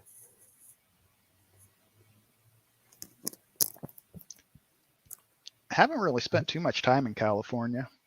There for a short period of time, I was working for a 3D printing company, and we had a job there, so I spent a week or two there. Might be a good thing. Yeah. Whereabouts in California? Oh, that was I can't drawing a blank on the name, but it was kind of southeast of LA, I think. Okay. It was look more desert than most landscapes I'd been in. Might be like Mission Viejo, somewhere around there. Is there a Chico? Yep. Mm-hmm. It might have been Chico. Mm-hmm. That's neat. Yeah. Usually away from the coast, you get less liberal virtue signaling types. Yeah. So I'd like to go visit some of the national parks out there, and now that was a part of Washington State I really fell in love with. Was once I got to shore duty, I could go out, had more time to go out camping and hiking in the mountains, and it was almost spiritual to me, getting out there and just immersed in raw nature and how big nature is when you're looking out from a elevated position out over. I mean, coming from Indiana, we don't ever have anything like that. It's too flat. So just being able to see for miles and miles was an experience I wasn't familiar with. Mm-hmm. Yep. Yeah, my dad used to take me to Yosemite every couple of years. And that was great. Gave me a real love of the national parks. Usually when we go on road trips, we hit up a couple of national parks as well. And really helped spark my quarter collection because, some of the quarters got national parks on the backs of them. So. Oh, yeah. Yeah. I'd kind of forgotten that. Yosemite is on California's, isn't it? Yep. We got a good one. I'll admit, as much as I like to trash California, that there's some off. Yosemite is one thing I'm jealous of, for sure. Yeah.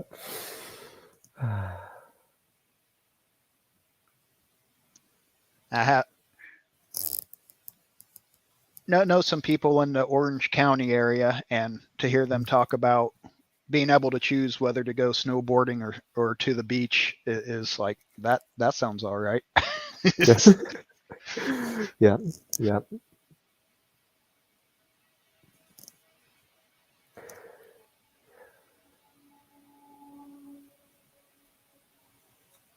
Ever go up North California, Oregon, Washington State area? I'm afraid not, no. I haven't been up there much at all. I've pretty much just stay around here, SoCal, Orange County area. Okay. It's really nice because it never really gets too hot or too cold. And in the suburbs, like, everything is pretty much walking distance. So, yeah. It's kind of, I can see how it's like Indiana. Although it's more spread out in Indiana, I think. You got to drive more. Yeah, if you're Fort Wayne, there's a fair amount of, if you're still in the actual city and not the suburbs of it. Mm-hmm. But from city to city, that if you don't have a vehicle, you're not doing a whole lot unless you're in Fort Wayne. Mm-hmm. Yeah. Yeah. My great uncle, he made like a patent for license plates for 4x4s so that they can go on the highway and whatnot. So sitting on all that cash, he's a big car guy. So he takes his cars down these long, straight dirt paths and just sees how fast he can get to them. So yeah, it's really great going out there. There's some people that get pretty serious about four-wheeling down around here. Mm-hmm. Yep. Not uncommon to see a pickup truck with mud all down the sides and dirt bikes and four-wheelers just covered in mud. Yep.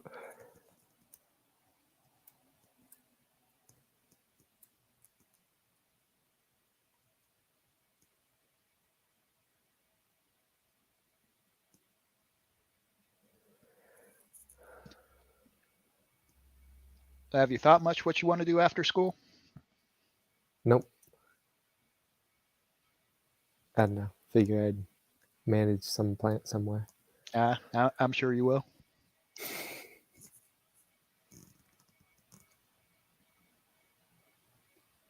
That,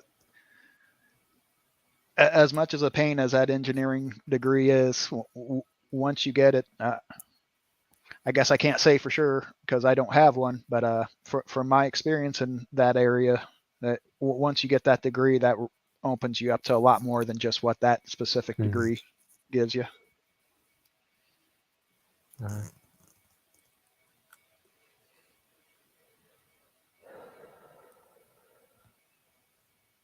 Yeah, I should probably look at internships. Although usually for chemical engineering, they're kind of hard to get. So we'll see. Well, not to plug Fort Wayne too much. Have you ever heard of Steel Dynamics?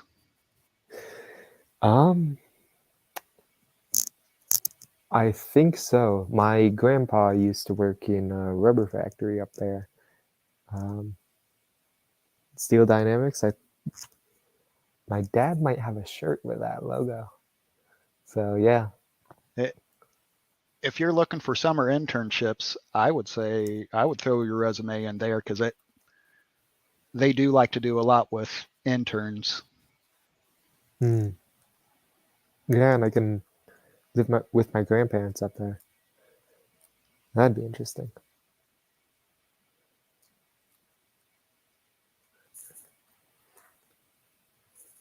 Yeah, just the thought. Yeah.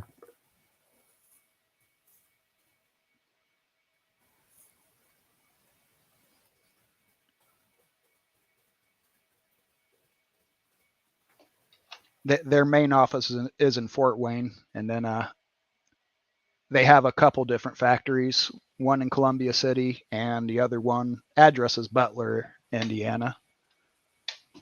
But both of those are driving distance from Fort Wayne. Mm-hmm.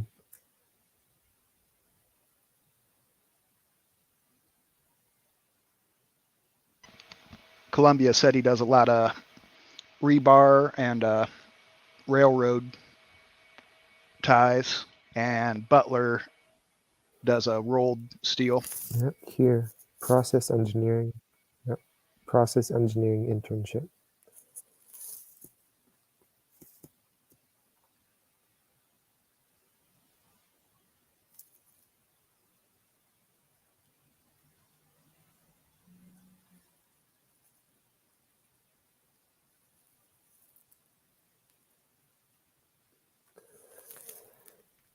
I'll keep it in the back pocket. I do think there's a lot of value in getting an internship, no matter where you do. Just start that networking process, and Mm-hmm. it's a beneficial experience just to see how things operate outside the school system a little bit. Yep.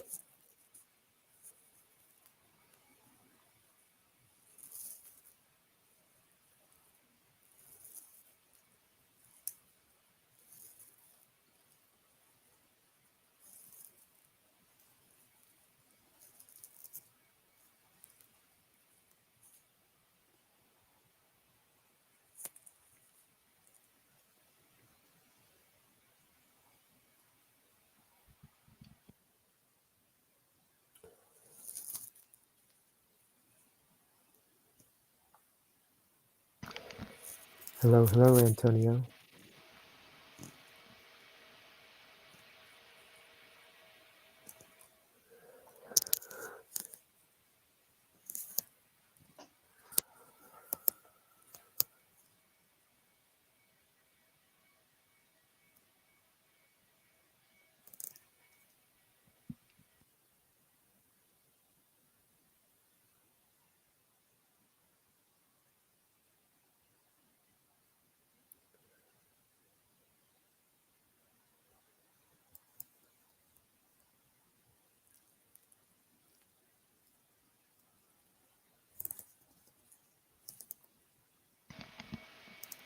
Trying to think what other stuff is around Fort Wayne. There's also a L3 Harris that Mm-hmm. sounds like you might be able to ask your dad more about that. He might know more than I do about that place. They get into some of the military communications, and I guess I'm not exactly sure what all they do, but that something Looks like it. Yeah, aerospace and defense company. Yeah, it's like the one my dad works at, Mercury Defense Co. or something like that. Yeah. Okay, I'm not familiar with that off the top of my head, but I know there's a lot in that area, or in that field. There's a lot of distributed companies that work in that area. Mm-hmm.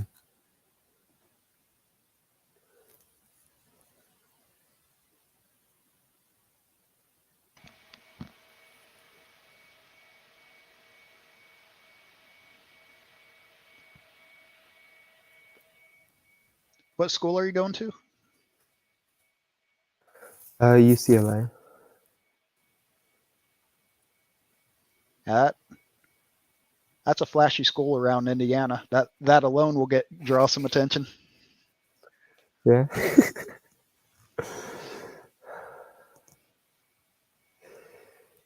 Yeah, it's campus is pretty nice. The professors are so. Yeah, I think that's universal for. I mean, you got the professors that really are just there to do research and annoyed that they have to teach from time to time. Yep. At least there's YouTube for that now. Mhm. That's kind of where I came across Jordan Peterson. Was after I got out of the Navy, I was taking a psychology class, and I started looking up stuff on YouTube for psychology, and I can't remember how long I was watching some of his videos, and then all of a sudden he kind of blew up with you aren't going to dictate what language for me. Like, oh, Mm-hmm. I've been Mm-hmm. watching this guy. He seems pretty reasonable to me, and all of a sudden they're trying to crucify him. What's going on here? Mm-hmm. Yeah. For me, it was the other way around. I started off with the whole pronouns thing and then worked backwards towards psychology and whatnot.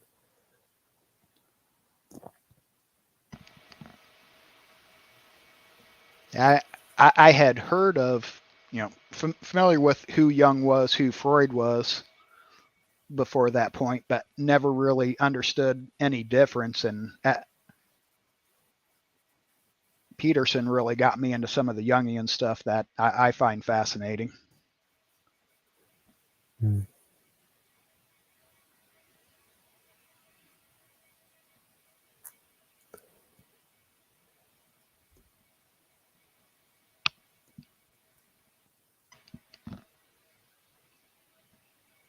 And in some ways, I mean, the field of psychology is kind of a new invention. Rightly or wrongly, I have tried to map some of the Jungian stuff on the Bible and left me with an impression that some of the historical Bible stories touch on a lot of psychology before they really had the words and language of psychology. Mm.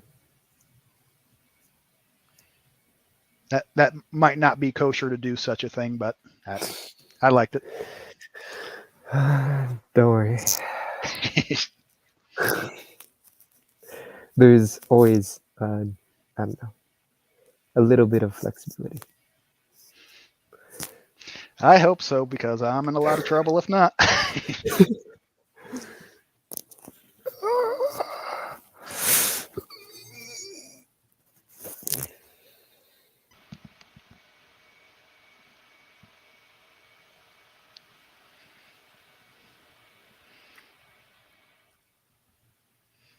I guess thinking about what I should be doing versus what I'm doing, there's some stuff I should probably Go.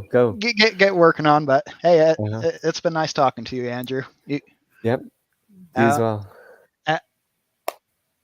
I don't want to make too many assumptions with this comment, but as a fellow introvert, I don't want to pressure you to talk more, but it would be nice if you talked more at times. Sure. Okay. Thank you. Yeah. Have a good one. You as well.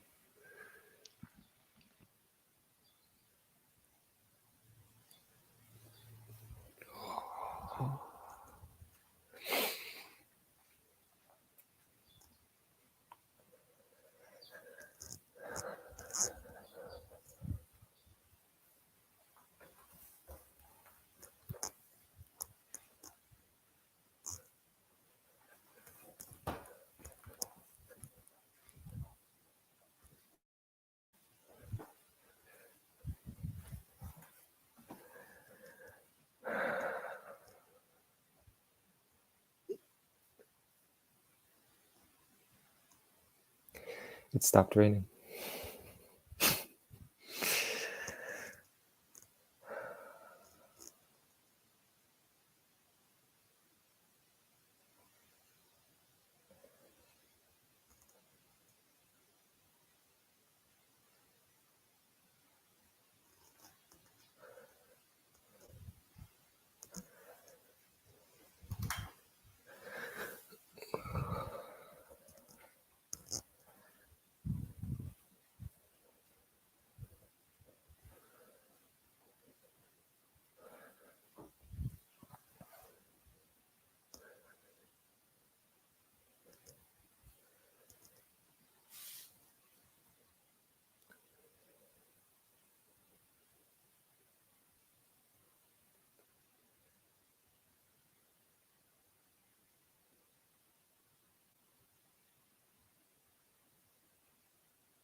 Is this the study stream?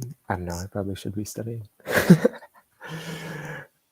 No, this isn't Hebrew Bible study. I think that comes later sometime. Maybe tonight.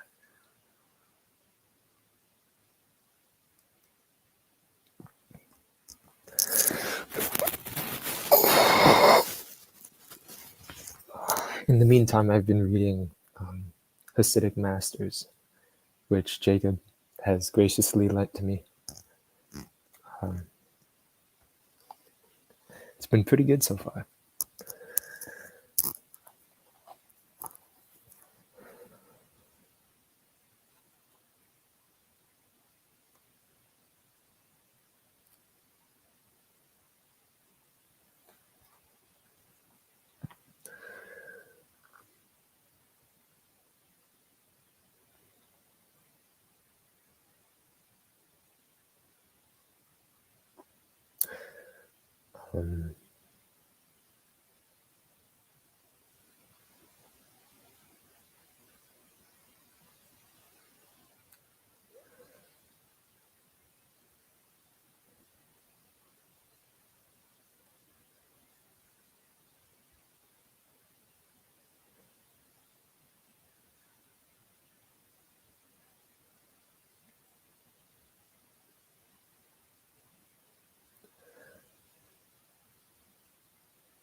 Hasidic Masters. So in, I don't know if you're familiar with this, but there's this movement within Judaism called Hasidism. I don't know, Hasidicism. I've got no clue, but like that big, Hasidic, right? Hasidism. Yeah. So this is pretty much the main movers and thinkers of Hasidism. Hasidism. I've got no clue how to pronounce that.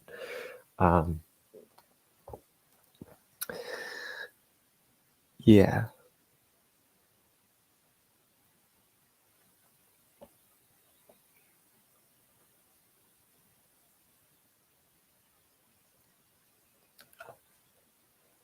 It's really great because it's not some sort of dry historical book. It's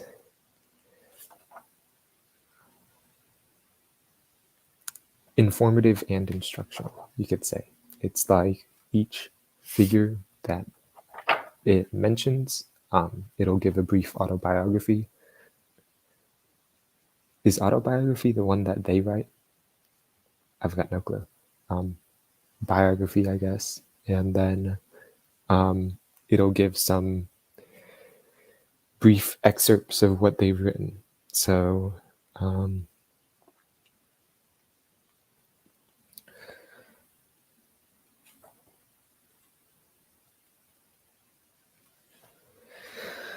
still kind of new here. Well, welcome. This is mainly Jacob's portion of this little corner of the internet. So it's concerned with Judaism and its interaction with Christianity mostly. We're also currently reaching out to the Muslims. Yeah, kind of interesting.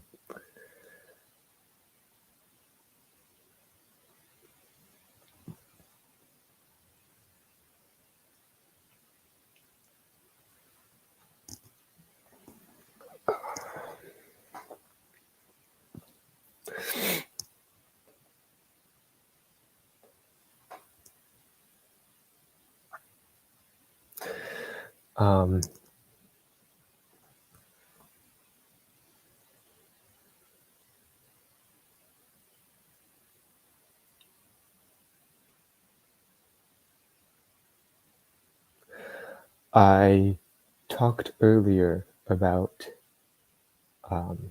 how this little corner has been taking the meaning crisis to mean propositional tyranny. I'm not too certain how familiar you are with all this sort of language, but basically, this little corner has seen the meaning crisis as a result of this idea that all knowledge is propositional. It's statements in your brain. It's little factoids you can write down. And this little corner is trying to respond to that by encouraging participatory, embodied knowledge, like playing an instrument. Currently, a lot of this little corner is like delving into their religious traditions or philosophical practices. Yeah. I disagree. I mean, I think they're wrong. I don't think the meaning crisis is due to propositional tyranny. I think it's also due to, I call them parasitic, unwise practices that propositional tyranny has left us open to, right?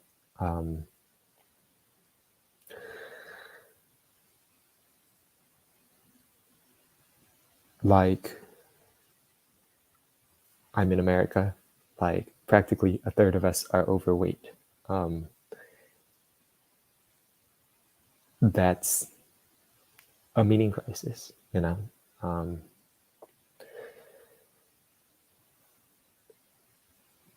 There's people on here who talk about alcoholism or depression.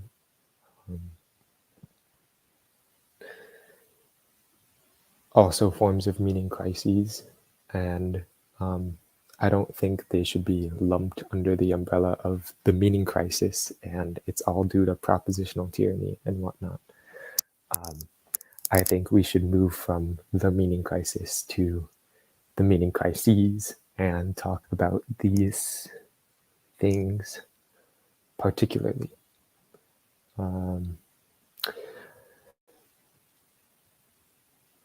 I talked about how this little corner is trying to cultivate embodied knowledge. And I think this little corner has to realize that embodied knowledge goes both ways. That I can participate in unwise practices, right?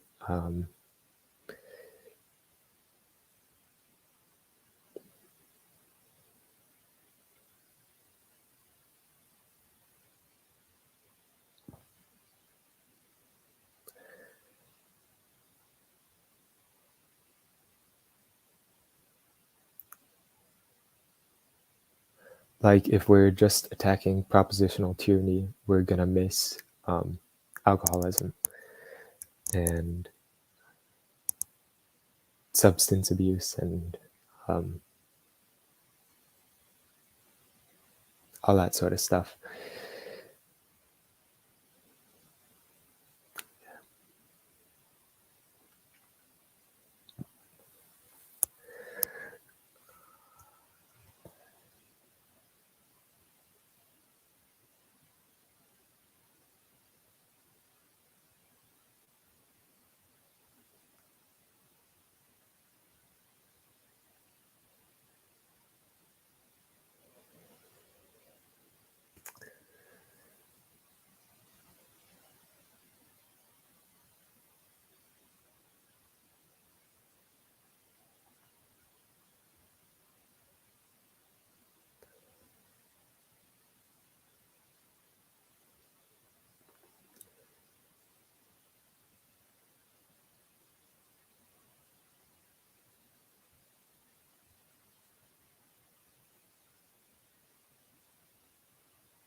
Yep, you're exactly right.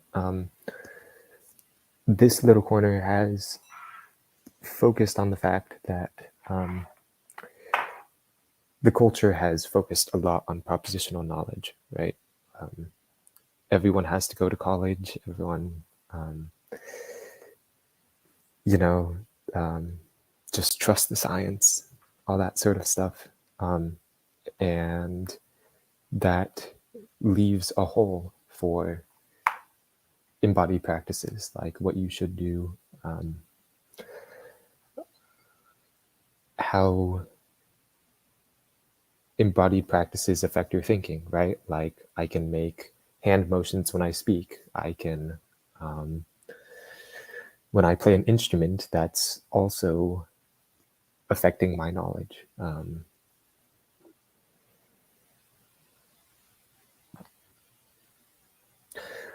Some people within this little corner go towards meditation and whatnot.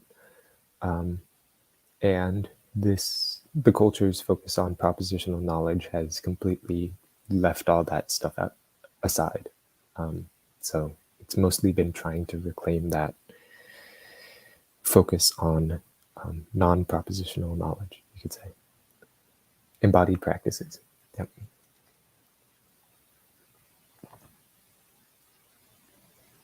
I think this little corner also should address unwise propositional knowledge, you could say. Like harmful practices. I don't know, kind of repeating myself here.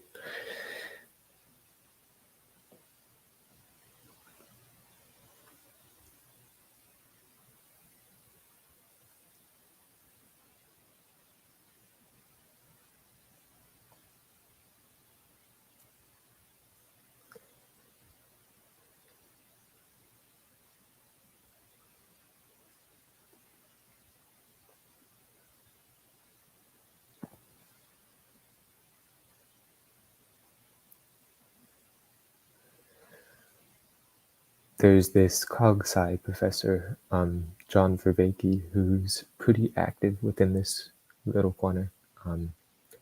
He's very involved in 4E cog sci. He says knowledge is embodied, exapted, external, and embedded. Embodied, meaning that my knowledge isn't just in my brain, it's also these hand motions that I'm making. It's also the little handshake that I do with my friends. It's the instruments I can play. It's how I can feel this book, but I can also feel through the book when I tap on something.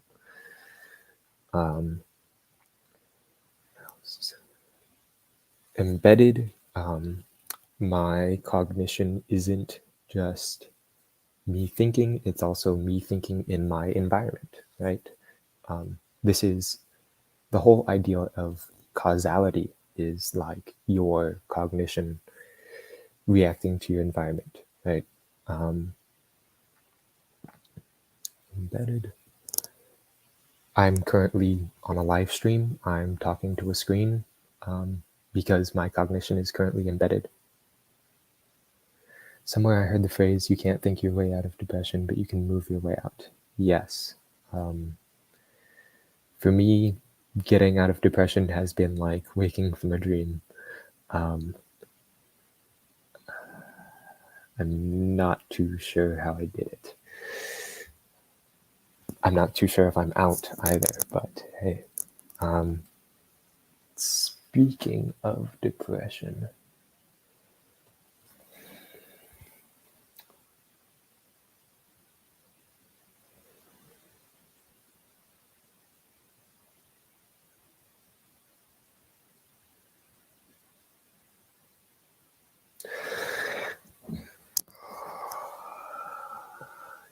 use an example.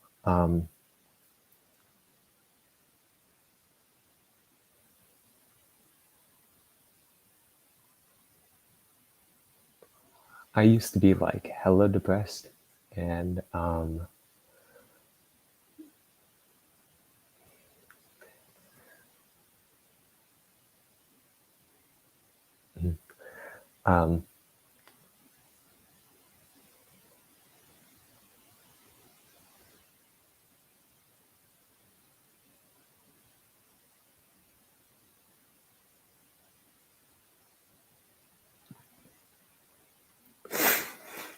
I got suicidal once, and it was like really imaginal.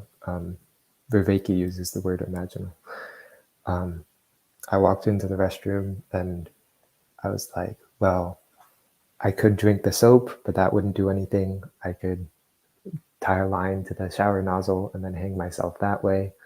But that's kind of finicky. Well, there's Drano in underneath the sink, but that's like a horrible way to die. And then I walked out of the restroom and I tested if this curtain rod here could hold up my weight, and it popped off the wall. And that's why there's this hole in the wall right there. One of these pegs used to be on there and it just came off. So yeah, whenever I see that hole in the wall, it kind of reminds me.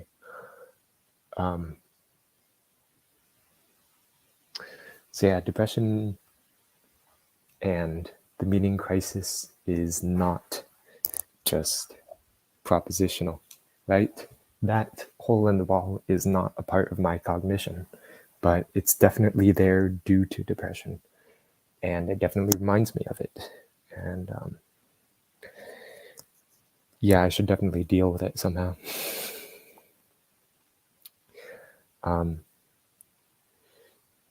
This little corner has kind of jumped the gun, and it said that religion and other embodied practices should fill that gap, should help deal with this stuff.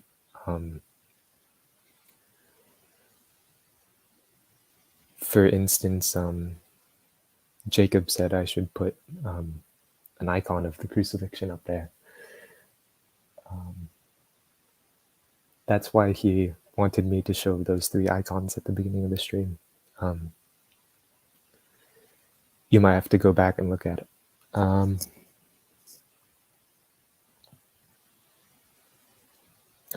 But yeah.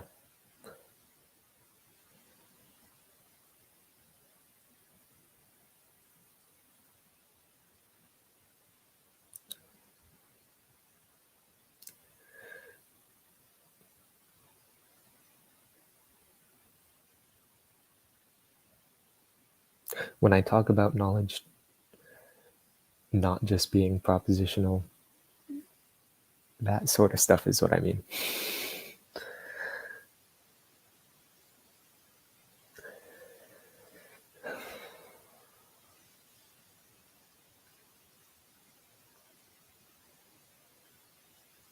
I also think that Vervaeke's language should be used to explain the meaning crises, right? Like,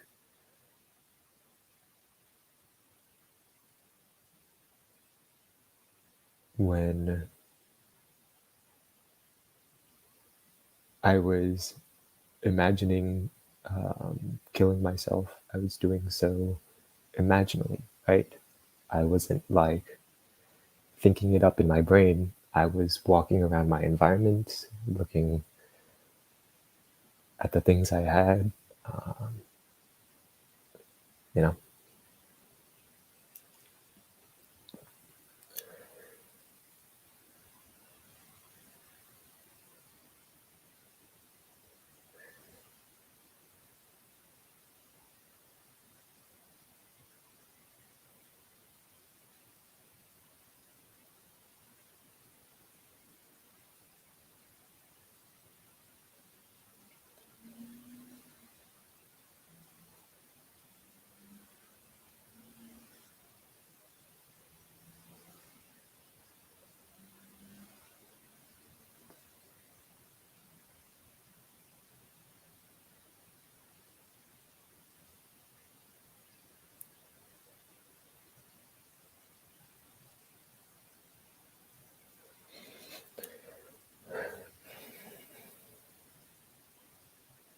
I'm sure that little example is going to freak out a bunch of people.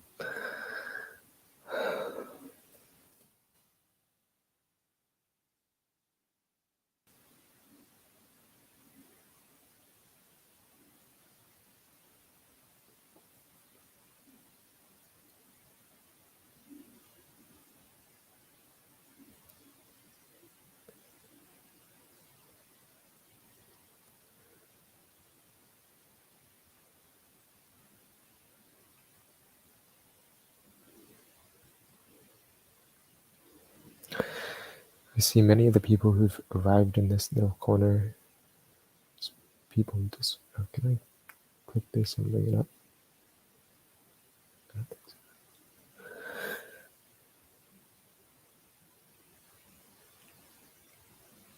so.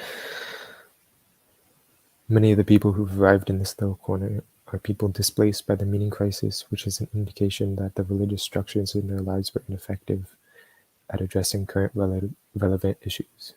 What would I say about my own tradition? What do I think is the Christian response to today's concern?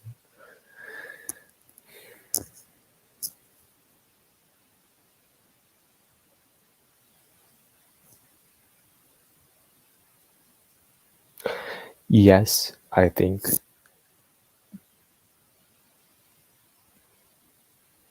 that the religious structures were ineffective of addressing the meaning crisis.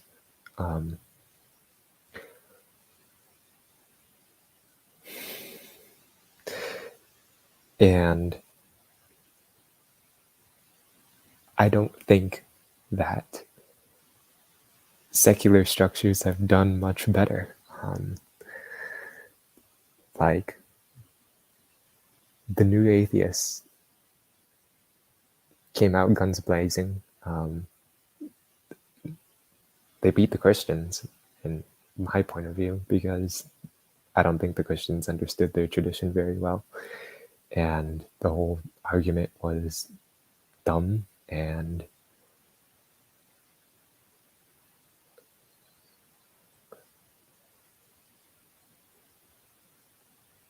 then after the New Atheists won,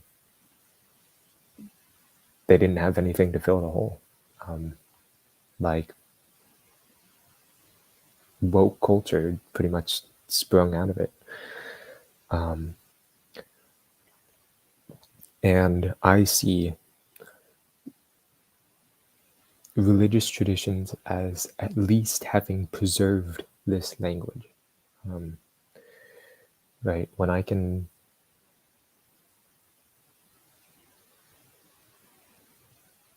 my priest is going to make sure that my whatever mental health and let's say spiritual life is on track. I'm not sure, and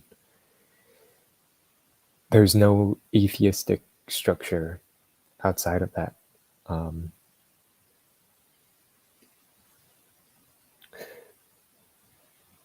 I've talked to psychologists before. I do not think they have integrated Vervaeke's language much at all.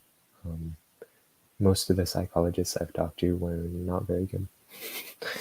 So I think they need to realize the embodied, embedded nature of the meaning crisis, or meaning crises as well, which is why I'm trying to bring it up here. What do I think is the Christian response to today's concerns? I mean, today's concerns is like a really broad topic. I'm trying to take it from the meaning crisis to the meaning crises, right? So what I'm doing here is giving a particular example, depression, but I'm sure I haven't seen much of them, but maybe Chad could talk about alcoholism, and I don't know, other people could talk about substance abuse, and there's also other stuff like, bulimia and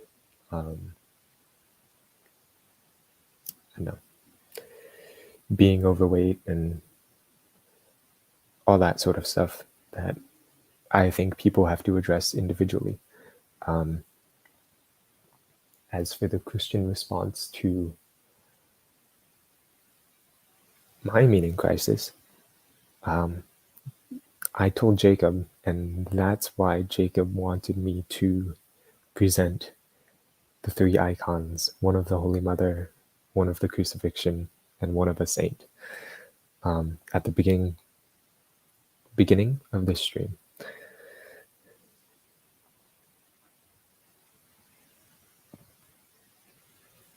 And heck, man, I'd love it if,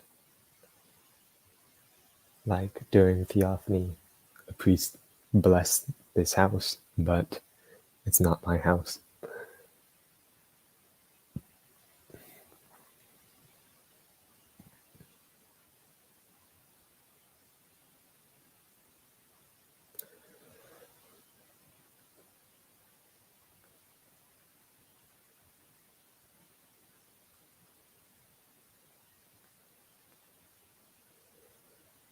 I just use Vervaeke's words to better explain all this stuff.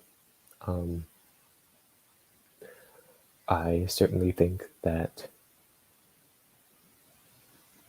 people shouldn't need to learn Vervaeke's words to know about this stuff.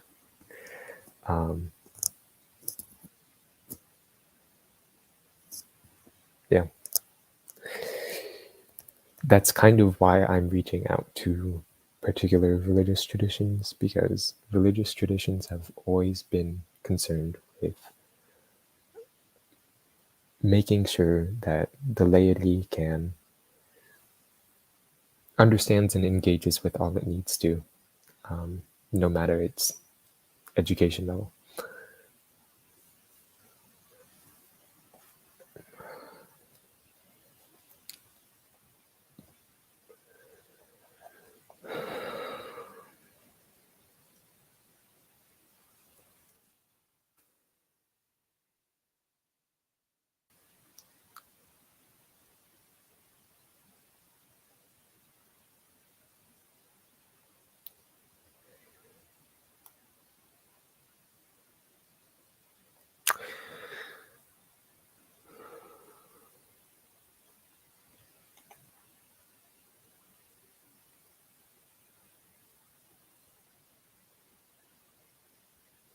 I'm kind of wondering whether I should post this on Discord. Just the whole hole in the wall situation. Because when I talk about the meaning crises being embedded, embodied, external, yada, yada, yada, I'm not too sure that people understand what I mean. And I think it'd be very good to have an example.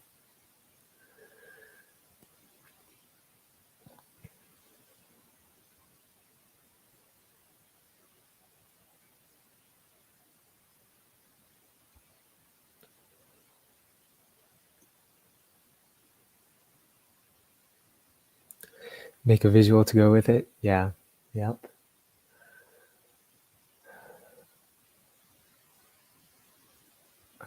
I'll post it sometime tonight. Hopefully then people don't have to catch all these just chatting streams to get my thoughts on things.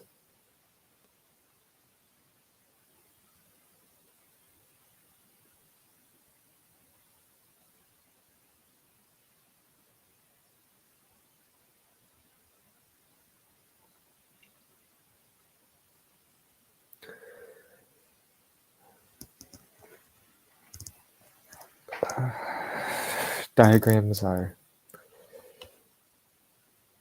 another example of not so propositional knowledge.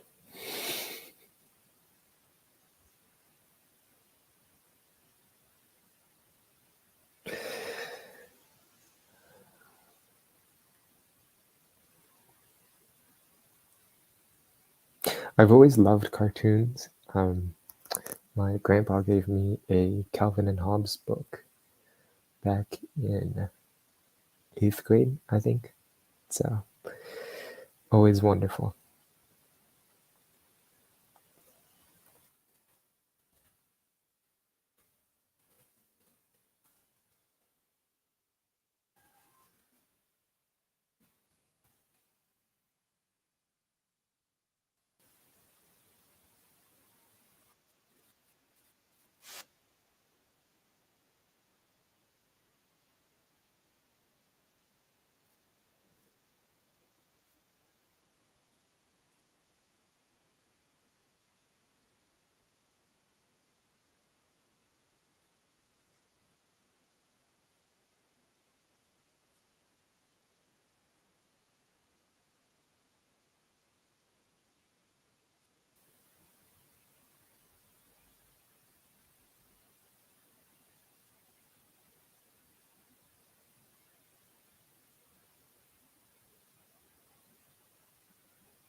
Do I know how to dance? No, not at all.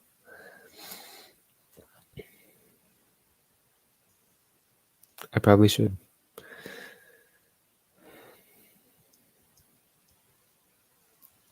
Does this little corner have a songbook?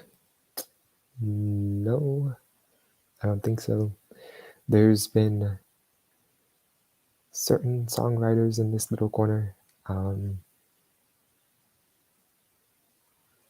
I might be able to find one.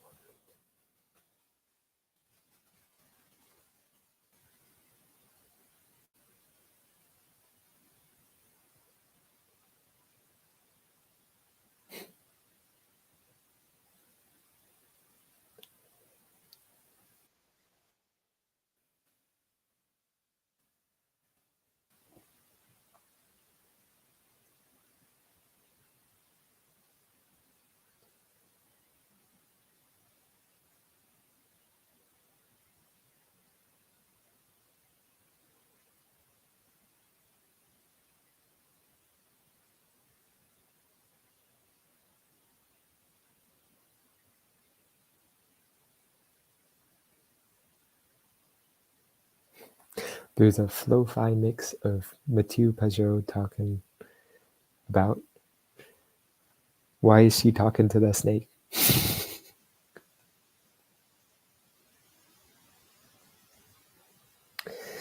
As for dancing, yeah, I should probably learn how. Electro swing has always been kind of my thing.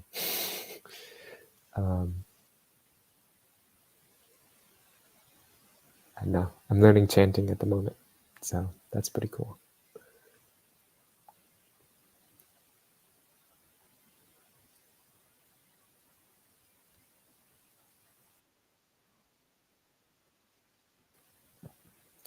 You're a Noahide, right, Antonio? Am I remembering correctly?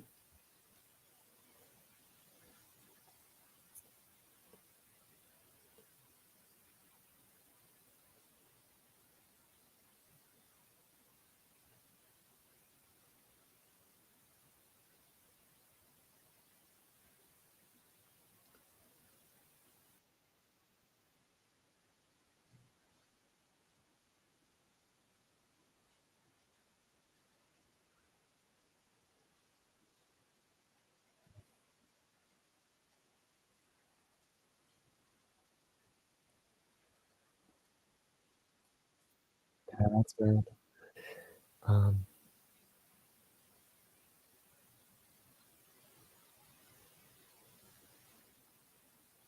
I think it'd be very hard for me to join a religious tradition without a culture.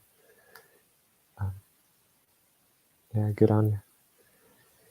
Dogs are great too. Yeah, I've got a corgi, Pembroke Welsh corgi, who's slowly turning into an old dog.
Mm.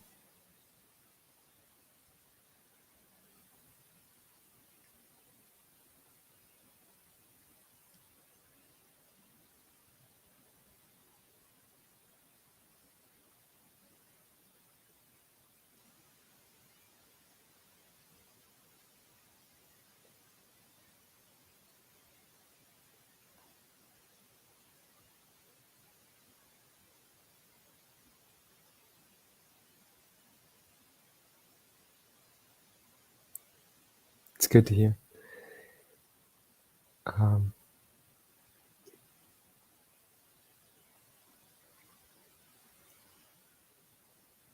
I feel somewhat the same with Orthodoxy, because there's not so much a culture within Protestantism, like there's no real culture with those big mega churches or whatever.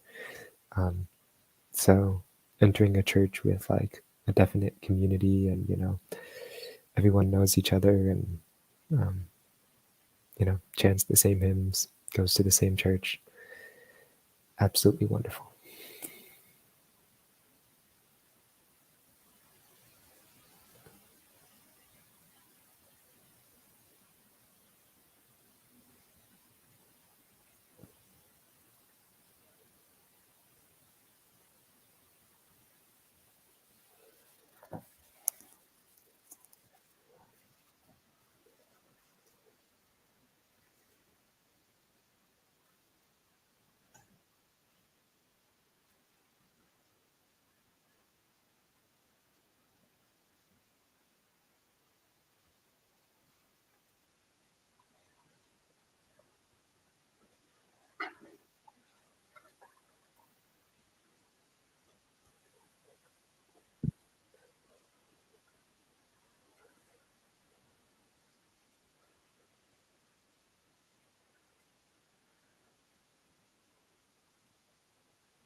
don't feel pressure to hop on until you know.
If I'm going to start with one book to highlight areas missing from Western Christianity, where would you point?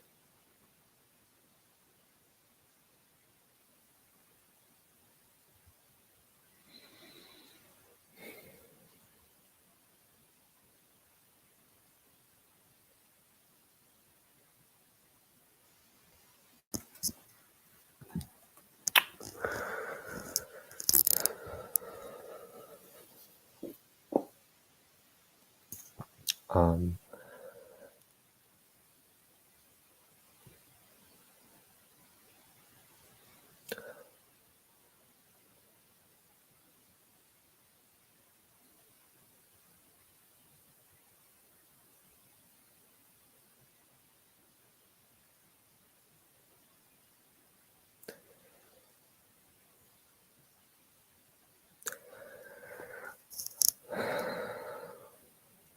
I am very interested in icons.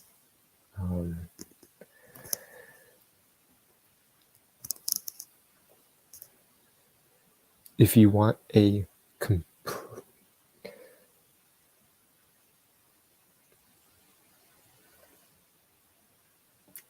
pretty complete overview of the East Orthodox understanding of icons, I would point towards Vladimir Lossky's and Leonid Ouspensky's The Meaning of Icons.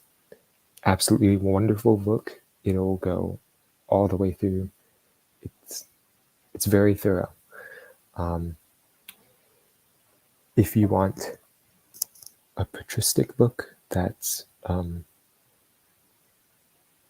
you know,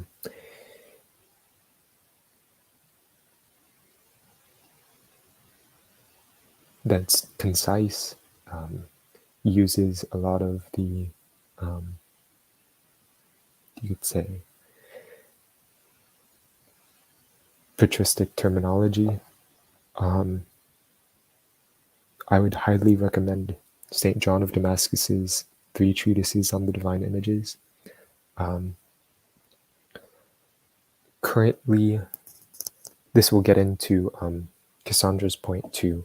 Currently, the Catholic Church does not have a comprehensive theology on icons. The position of the Catholic Church is that icons are good for teaching, and that's their sole use.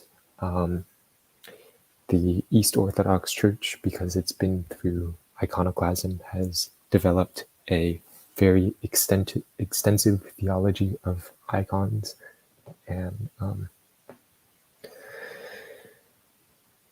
which is completely missing in the Catholic Church.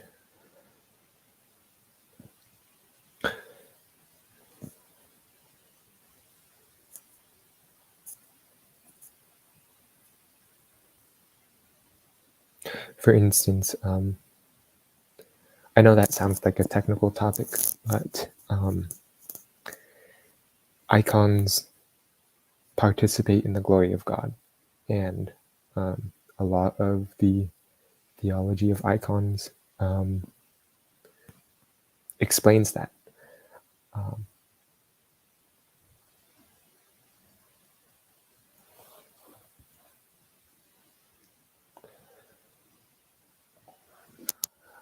Like St. John of Damascus will connect it to Christology, right? Icons of Christ. Losky will connect it to the essence energy distinction. Yeah.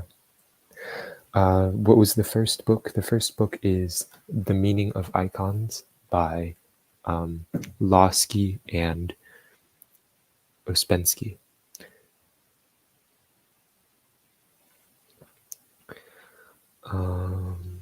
Let me try getting on the stream and typing it out.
I've got to walk the dog, so I'll be